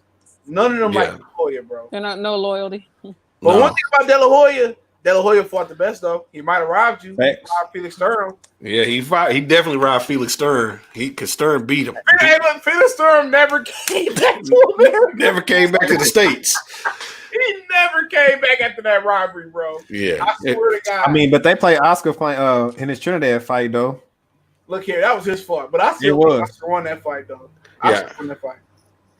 But that's the thing about Oscar, never won the big fights. Not clearly. No, not at all. And that's always going to be the drawback. He had the talent. He just never pulled it through the way he should have. But I mean, that's what happened when you fight all the best though. Yeah, Oscar can fight. Oscar whoop your ass and take your name afterward. Oscar can fight. And Oscar, I'm not saying that he couldn't fight. Oscar might not promote black fighters the way he should, but Oscar make the best fights. He sent JoJo to fight Gary. If you challenge Oscar fighter, he'll fight him. They trying to fight Tashir and Crawford. They're trying to do that. So I mean, Oscar make the best fights. I don't have a problem with Oscar making the best fights, but he said, in my opinion, Canelo beat Lara. I had it 114. Pernell beat a lot of people. I'm looking at the chat. Pernell beat a lot of people. He got robbed, man. The Chavez fights. Oh man, I remember those as a kid. I get angry watching that fight, bro. Yeah. How can a dude beat you that never hit you?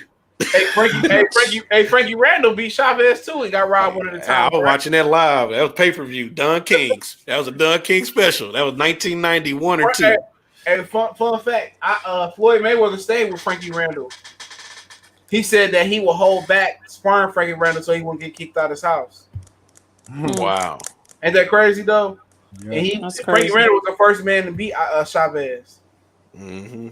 He was a functional alcoholic.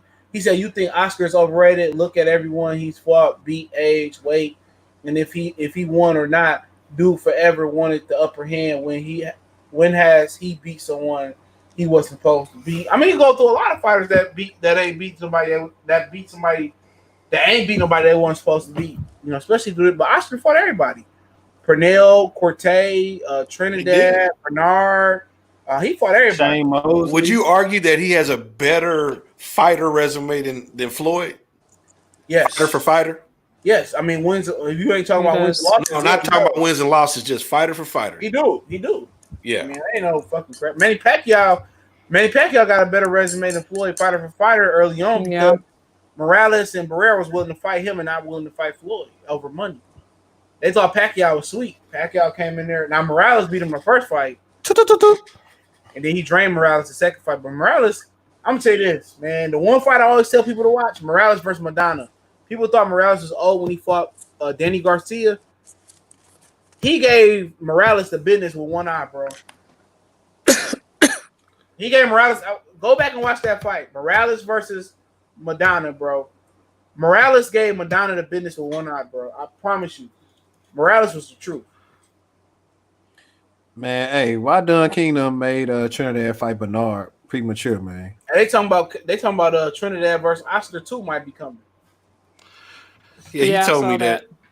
Man, hell no. I just can't. Look here. I watch it. I ain't gonna lie. I watch it. Because Oscar won that one guy got to dip his gloves. The other guy got to take off the heels. So hey, look here, man. I ain't getting the best fights right now, bro. You're right. I watch that. If Mike Tyson come back, I'll watch it, bro. Hey, that's what I'll watch. I'll watch Mike Tyson fight anybody. I'll watch him fight a pit bull. I'll watch him fight anything. Tyson got me into boxing, bro.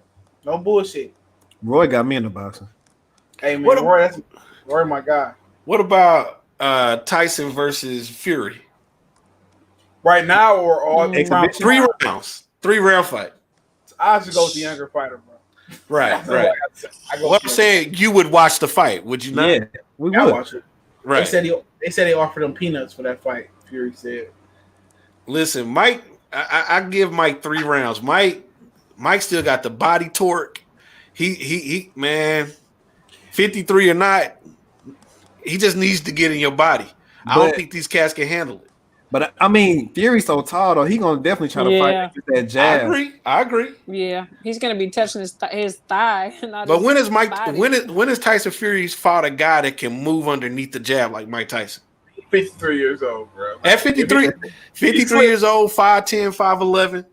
You know, I'm not saying he's gonna win the fight. What I'm saying is it's gonna be entertaining if he catches his ass. Let me ask you a question, man. What y'all think about Povetkin and Dillian White? I think Povetkin can win that fight.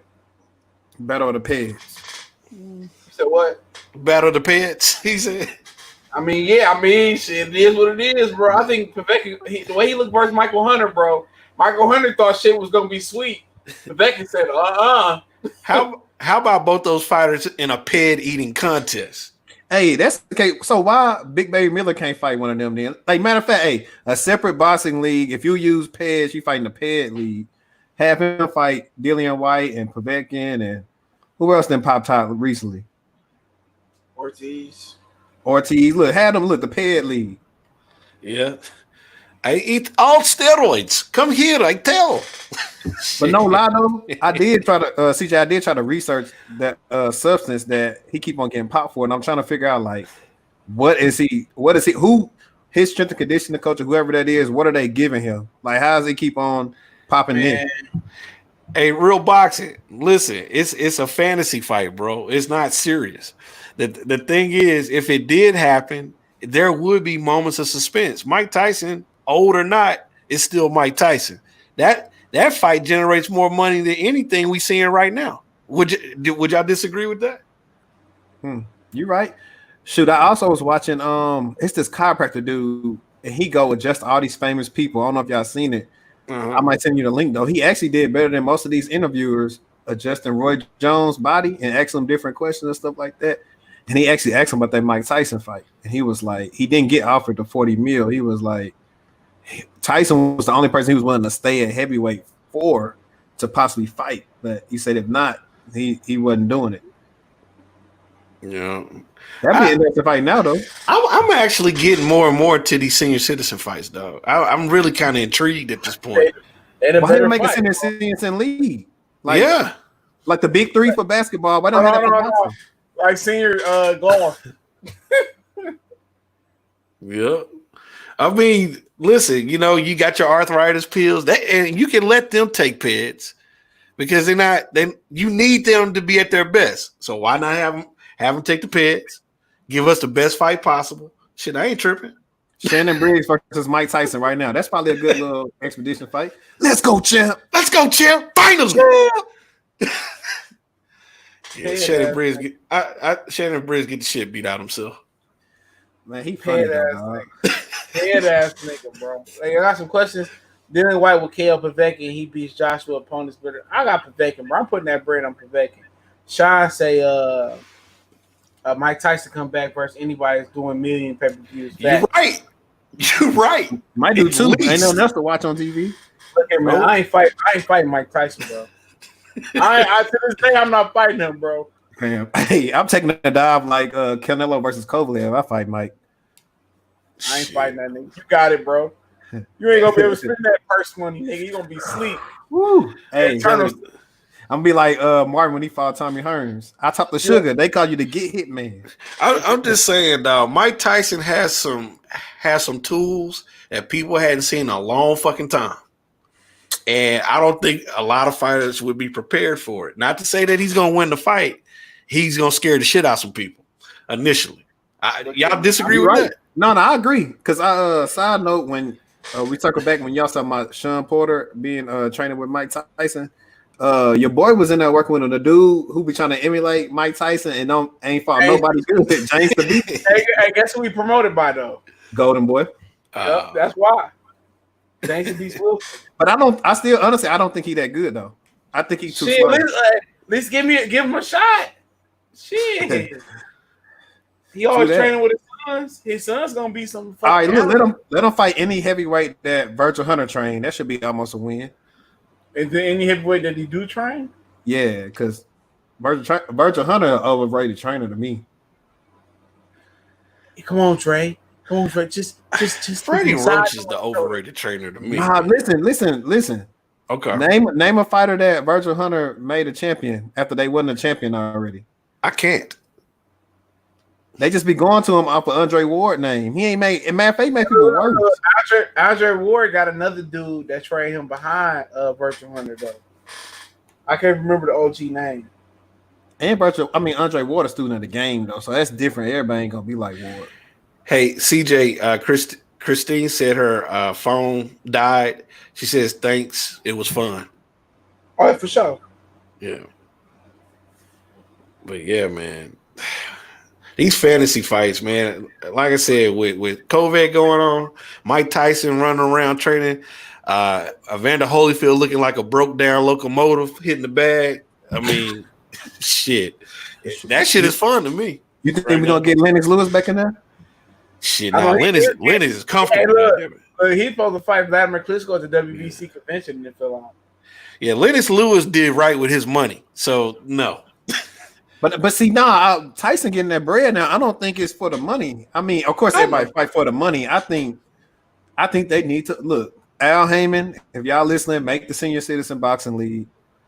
Y'all got it off this show first because people will watch it. Because I was like my dad and them people like they 50s, 60s, 70s. They watch them dudes that knew how to actual fight, and they'll still watch them fight.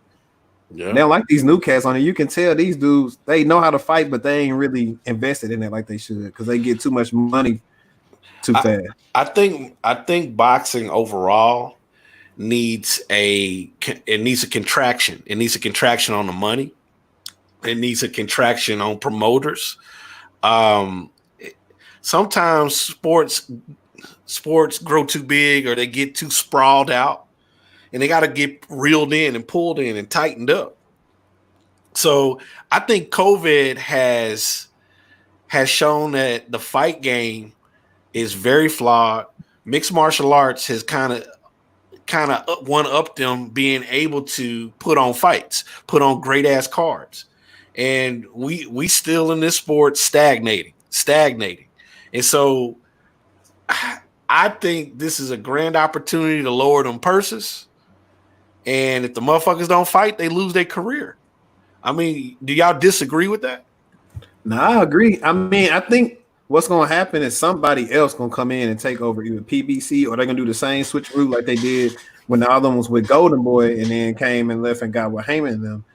They're going to do something. You think a Golden Boy incident is going to happen to PBC like they did to Golden Boy? Yeah. I think, but it's going to be probably handled a little better or something where maybe Heyman finessed them some deals or fight deals. Don't be surprised if the price go all the way down and DAZN gets some other key fighters. All DAZN need is a couple of marquee names to get people to actually. They ain't got no money. Bro. I think DAZN a government. They just signed another deal though. With I think DAZN's a government cheese box away from fucking folding, bro. What they gonna sign a deal with? Decepticons? Nah, it was on my feed, bro. But it wasn't boxing related. It was another sport. I want to say it had to do with soccer or something like that. Them motherfuckers need to start fighting rats and shit. They need to make some money. Them niggas ain't got no money, bro. That's what I said. I said Eddie Hearn give Broner the 10 mil to fight Regis. Regis gonna get his dub. Broner get the 10 mil. That fighter's never gonna even profit, bro. They gonna lose money fucking with them two. Man, for the hood.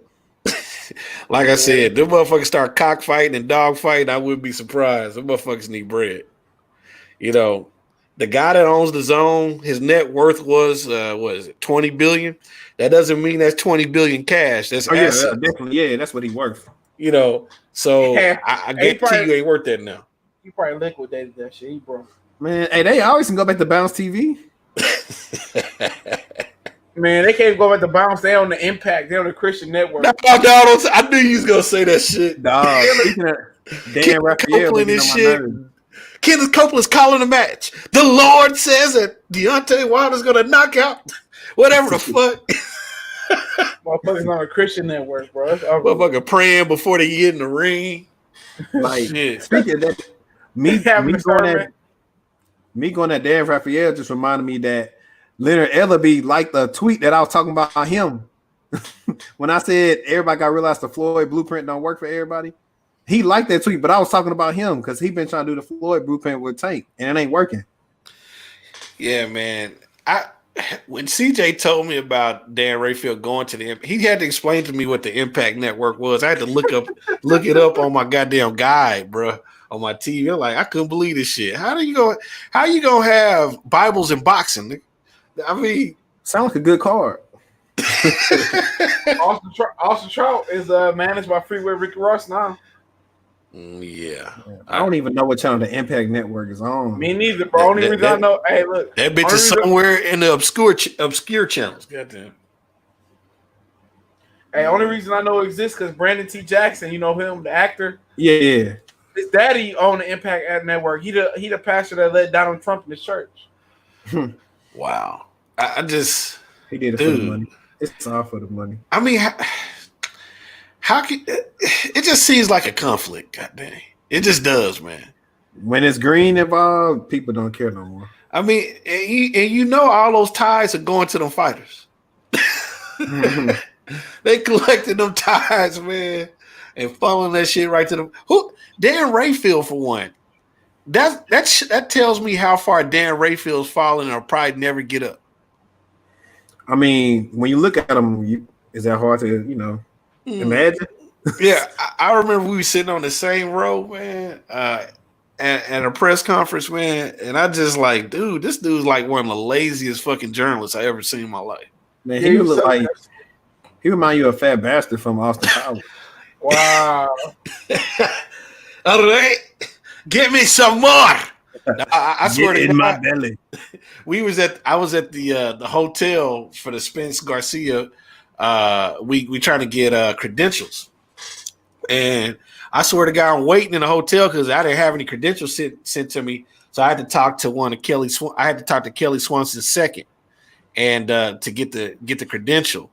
And I swear to God, they had a brunch set up. The hotel people bring it in. Dan Rayfield was the first motherfucker in that bitch by 30 minutes. Look, man, I remember that Hopkins and who was he fought? Roy Jones fought.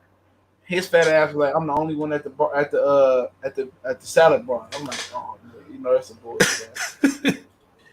Man, but now I'm on Twitter talking about some, hey, Dan Raphael, you can't call Jarrell Miller big dummy because I'm like, you big. And that's why I put that screen from the AB on there. You got big solid niggas You got big niggas. You got big sloppy ass niggas. He's a sloppy ass nigga, bro. Man, you ever been to you been in the South and up north where you ate at what rallies, right? Yeah. Yeah, they got the bird called the Big Buford. Oh, Big Buford. It's called Checkers up here now, but I remember Yeah, Checkers and rallies. Yeah, that's damn right there, the Big Buford. That nigga the quadruple Buford, nigga. That nigga, man. That nigga need 2 plastic chairs to sit in, bro. He's Jared before the Subway, and I ain't gonna go there. He bought 3 chairs. Y'all got questions? Y'all got that? He like 3 chairs, bro. God damn. Hey, what's that big ass sub they got for like parties? A party sub, a hero. I don't know. Party sub. It's called a party sub. They're like 20 feet long. He a party sub, bro. God, man, damn. Like they got to put some type of. Like, I understand like how like the fighters or athletes feel when you got somebody. You know what I'm saying? At least, granted, we know. I don't know to my knowledge if Max ever laced up some gloves, but at least he looked like he did something athletic maybe once or twice in his life. Max who? Oh, Kellerman. Yeah, he's a rapper. Yeah. I seen that video on YouTube. He had a deal. That nigga got a deal. Let's just let you know how much record labels know about that nigga. Yeah, and his whole shtick was boxing. He was flowing about boxing. His brother got killed by that boxer with the blonde hair. Y'all remember that? What's my man's name? No, I don't remember Tommy that. Morrison. No, his brother got killed by a blonde hair boxer that got disqualified. I forget the dude's name. Yeah, his brother got killed by this dude. In the ring or outside of the ring? Outside the ring. Yeah. C4 says Kellerman better rapper than AB. Hey man, AB got bars about bars. You know about bars. Slammer. Hey, CJ, listen, I told you, listen to him on Slammer and that race. He did that TK remix. Man, AB, man, he still use an auto tune, bro. I'm good. Hey man, he a full. No. Them 2 songs though. Them 2 songs. That one full time rapper AB. Because remember before he fought Theophane, remember he was locked up and he got out. He got out the Slammer to fight Theophane, or either it's right after. I'm spitting bars for the XZ. Y'all must have forgot about Roy shit.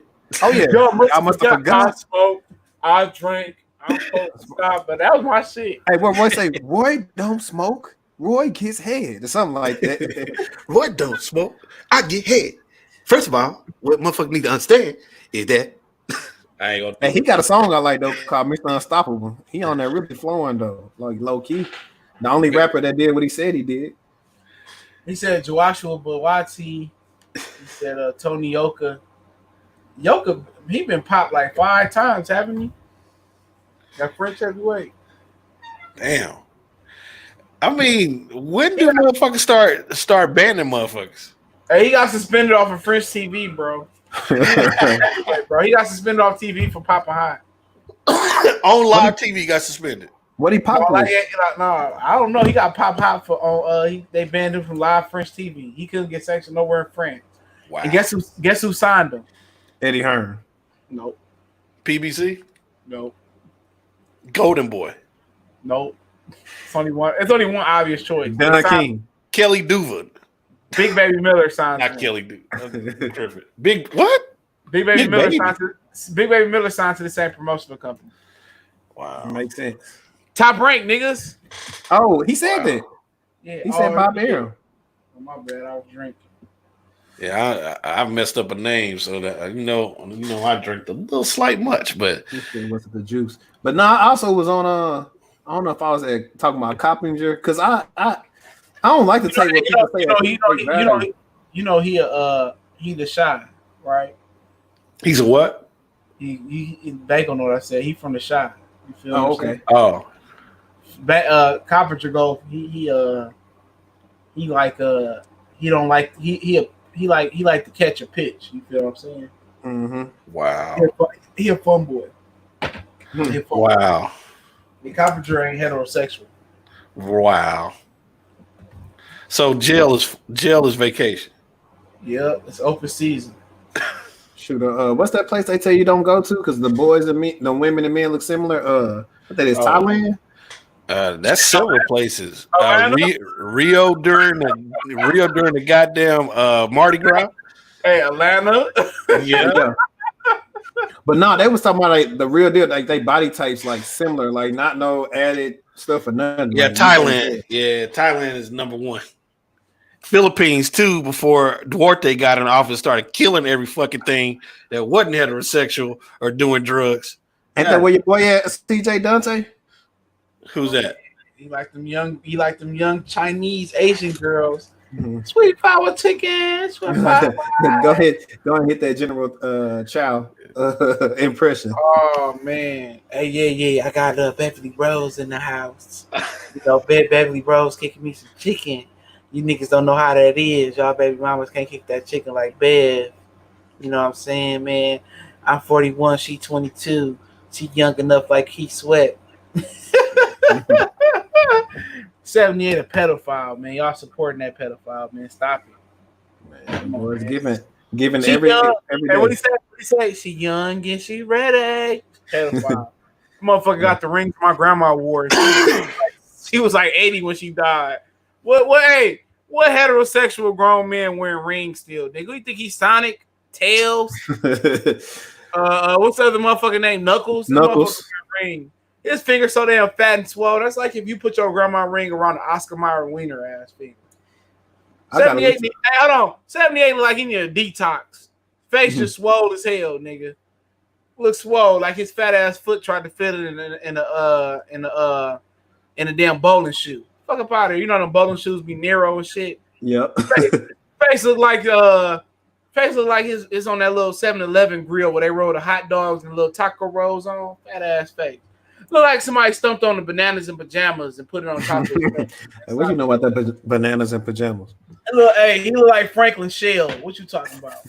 Franklin. He look like he could play Franklin in the reboot, man. Face look like somebody stumped his eyes out. Like he need to put cucumbers on his eyes, man. Look at 78. Fingers just fat as hell. Breaking news. Hey, look like somebody just stuffed some needles in his fingers and just started pumping fluid in them, man. Man, I like still somebody, never seen that man on camera. hold on. Like somebody put Fix-It-Flat in his fingers and his eyes and shit. Niggas just look like a misproportioned head. I still ain't seen that man real face. Oh, he put his real face on there, man. I'm telling you, look like a cucumber deformed. Like they signed a cucumber for 99% off. Man. Hey, years later, let me see. It's 2020 now. 2025, they're gonna have a documentary on the LDBC. CJ gonna have his own section. You ain't lying, bro. People that left. Yeah, they can omit me from that shit. They'll never give me an permission. 78 gonna pull up on Negro, man, to get a back massage. for none the maniac. You mean a pedophile, man? Tyson Fury tried to kill Deontay Wilder. Oh, he tried to kill him. This is an approximation of the abomination of the assassination of the black man. Fanon ain't even black. He probably like he from France or some shit, man. He like Mr. Clean. You ain't lying. Red face Mr. Clean. He like that weird ass Uber driver, man. Like in the shot when the man snatched the old girl up from the bus stop. Mm-hmm. That's Fanon, bro. That's Fanon. Snatching hoes up from the bus stop. He don't even know what he be talking about no more, man. He just copy off of Negro stuff. We know that Errol Spence is training for his upcoming fight against Danny Garcia, and he's working hard. He now says he is not fighting Maurice Lee next for the 10 million. Like my baby mama's boy. That motherfucker say, "Here's your boy Blue Buzz Sports TV, and I'm back with another one." Now we know Errol Spence is getting his toenails polished for the fight tonight with Sean Porter. Now I got some inside information that says he will show up at the arena at 9 p.m. Texas time to fight Sean Porter. Hey, Blue Buzz is the first nigga going on YouTube, bro. Hey, and you gotta add this afterwards. In Jesus' name I pray. Amen. I had the coronavirus and I took this remedy to bounce. That nigga's the worst nigga on YouTube going, bro. Are you looking at my baby mom's man? Nah. That was the funniest shit I ever. That nigga Adonis was looking at that nigga like, "You okay, Blue?" He's about to get something. I ain't about to get beat up in your own apartment complex, bro. I remember that day. I still got that video, though. I'll never delete that video, bro. Hey, Lion Killer or CJ, hey, one of y'all need to get it'd be hard because he don't be on here like he used to though. But like Troy King though. Oh, he be on here all the time, bro. I be going to he be on live sometimes, but he don't be on there like he used to because he be having other stuff going. But he used to be on there like more on his channel. He stopped fucking with Boxing Ego. He said he wasn't no solid nigga. I don't know what happened between them. Yeah, he the reason why I used to watch all the time because him. That's the reason why I tuned in to Stub Hood one time because he was on there talking to Blu-ray. That's if you want to laugh, that's like one of the funniest things to watch when he talking some Blu-ray talking about he'll do good sparring Amir Khan. Look, man. that nigga said, man, you a strength and conditioning coach. What you know about boxing? That nigga Blu-ray trying to argue. Hey, Blu-ray, the difference between Errol Spence. Ever since Errol Spence left Blu-ray, he ain't been the same. Hey, you right though. Then Troy, I talked to Troy a couple of times. He did mixed martial arts too, didn't he? Yeah, at one point in time. Hey, man, that nigga, man, he stopped a very prominent fighter, bro. Who was that?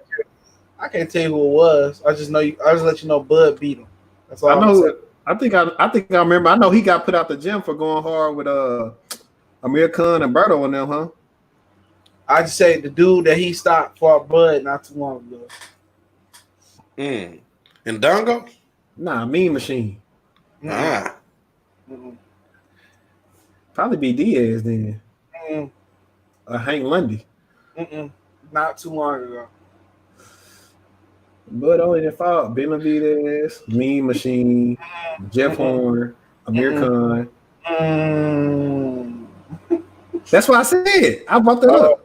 Oh, I don't know, man. I'm drunk. Nah, hey, Troy King said he said they told him that's why Troy King's like niggas it's just sparring. Like I'll go in there and get some work with Errol, but I had a detached retina. It takes time to heal up. Yeah, it's your boy Negro. I'll fly you down here, man. Put baby oil on your ass, man, to get you ready for Earl, man. That nigga Negro trying to fly niggas out. That's crazy. Man, I remember I tried to listen to them. He was talking about something about self-checkout at Walmart one time. I was like, man. He said Ramiro tend to say Blue stay announcing fighters and consummate and shit, laugh my ass out. And every fighter is a superstar boxer. C-Dub said I was there, the boxing voice, man. It was funny in Jesus' name. Oh, we talking about Maurice Lee. Yeah, hey, look, I said in my video, I think Maurice Lee got like he probably schizo, like mildly schizophrenic. My boy know him. He said he was capping the whole time, bro. Somebody else in my comment said that, but I only said it because I went to his little bio on Mayweather Promotions, and they're saying he got shot in the head or something like that a couple of times when he was a kid. Damn. Well, fuck. That sounds bad. And he had to wear like a little helmet for a while. So I'm like, that ain't the right sport to be wearing. You know what I'm saying? He had to wear one of those helmets to keep his skull together. I think so. It's on there. I found a link somewhere. God damn, man, you boxing? That is not. Damn. That's just fucked up. I mean, you get shot in the head a couple of times, which means it's skull pieces everywhere. You put on a put together helmet. You probably wore that shit for 3 years, and then you box. Hey, look here, man. 78 Sports TV. I got shot 95 times in my head. I'm still here, man. me and Bear about to go to the doctor get these bullets taken out, man. Hey, man, at Texas, we go to that racetrack, man. That quick trip, man. Yeah, man. Yeah, I go to that racetrack, man. 78. I'll take you. They put baby oil on your ass cheeks before you start racing, man. And they give you a green slushy, man. Green slushy. Hey, them slushies be good at quick trip and racetrack. Oh, you in Texas, Banco? Yeah, I stay in Frisco. Okay, yeah, we in the same area there. Okay. Yeah, I've been out about like 4 years now. I'm in Funky Town. 7-Eleven don't make no good ass slushies no more. I had a Sprite slushie mixed with wine. That shit was trash yesterday. Yeah, I rarely ever go on 7-Eleven. I had a Route 44 lemon strawberry slush from Sonic today. Garbo. Shit. I was in the sun. I didn't give a shit. So it made my day. Sometimes water don't help. Hey, but on the real though, I really want to know why Brian Custer thought it was a good idea to get Fred on the show. He didn't know any better. Hey, Ellie Sackback was killing Fred on that show, bro. I didn't even finish it, but I stopped listening to it. I'm like, dog, Fred is a hater. He hate Bud. So Like, what do y'all think Fred is doing? What is Fred's plan? Because I've seen, y'all know CJ know I kind of stay out the loop with certain shit. I see that he's been dealing with Jason Whitlock. Now y'all talking about Brian Custer. What do you think the direction is here? His barbershop conversation show. Yeah, detached from the LDBC. Okay. Pretty much. I mean, he already crossed with Heyman and them talking about who was the person? Kelly Swanson and them. Yeah, so you already know how that went down. His credentials were revoked. Mm-hmm. I know Top Rank. That's a band. Yeah. So, yeah, I hear things, and then I see a few things. And I just, I wonder what that direction is. He said something that ain't sit right with me.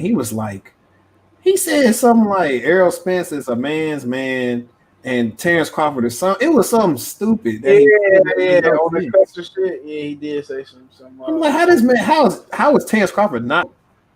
He'll try to smoke you out, and people run into a different house and hide. I mean, what else can he do? That's insane. You got everybody else acting like I said. Everybody started hating Kenny Porter with the whole fiasco with the Danny Garcia and Sean Porter fight like 2 years ago, or whatever that foolishness was going on. But Kenny said Errol Spence was being protected. I believe him now. Yeah, he said, all these fighters being protected. Because 5 years ago, Errol Spence was not ready to fight no Keith Thurman or no Danny Garcia. Probably not even ready to fight Sean Porter. That's a big leap fighting Chris Van Heerden and broke down Chris Algieri going up to him. Well, that's why you got to take the emotions and the bias out of if you're going to speak on these things, you got to eliminate the favoritism. If you want to be considered fair, in my opinion, yeah, people can lean right and left. But at the end of the day, that shit comes back on you when you lean hard one way or the other. And sometimes you can't escape it. Do y'all disagree with that? Oh, yeah, that's facts. Right. That's why really no sport now. Like I know when I was like in high school, I used to play ball, this and that, and I had my favorite even like teams or whatever. I used to ride hard. Now I don't care. I mean, I'll argue for the sake of fighters sometimes if I got free time. If not, I just try to come put it on wax on YouTube and whoever can see it, come see it. Somebody asked me the other day, man, you watch the Cowboys? You watch football? I don't watch any of that shit. They don't pay me. I don't give a fuck about that shit. I'm at an age, man, that shit just stopped. When motherfuckers stop winning Super Bowls and they lose for 18 years, it's just not my favorite thing to do on Sunday anymore. I read books. It's gotten to a point. Track, combat sports. That's what I'm into. Go ahead. I was gonna say the Cowboys are the Christians of sports. You're in Texas. Bro, them I've been believing the same thing for years, and ain't happening, man. Hey, I love the Cowboys, but I mean, I'm just not into football like that. It's too much shit in football. I think motherfuckers are they on the plantation. It's just like the shit with Kaepernick. People talking about the Black Lives Matter shit. Nobody signed Kaepernick, just like motherfuckers ain't done anything about police reform. Motherfuckers running out here promoting ain't a fucking piece of legislation passed yet. So that's how I see football. That's how I see a lot of shit. It's all platitudes and talk until the action is actually implemented. So tell me about it. That's why I don't care. Like, I was on a friend's podcast a couple of weeks ago and we was talking about this. Now we had the Drew Brees combo come up, and I was talking about I don't care what he say he donated to New Orleans or whatever. A lot of times when people donate money, don't nobody ever get it. I yet to meet a person who get that money that a celebrity donated to. Shit. If you can find one in the chat, if you got some money from somebody, hit me up and then I'll pay for your lunch tomorrow. If you can show me where you got to pay for a donation. Tell me anybody that got some money from the Red Cross. Shit. I don't get no money from them. The Salvation Army. I'd rather get money from somebody I know.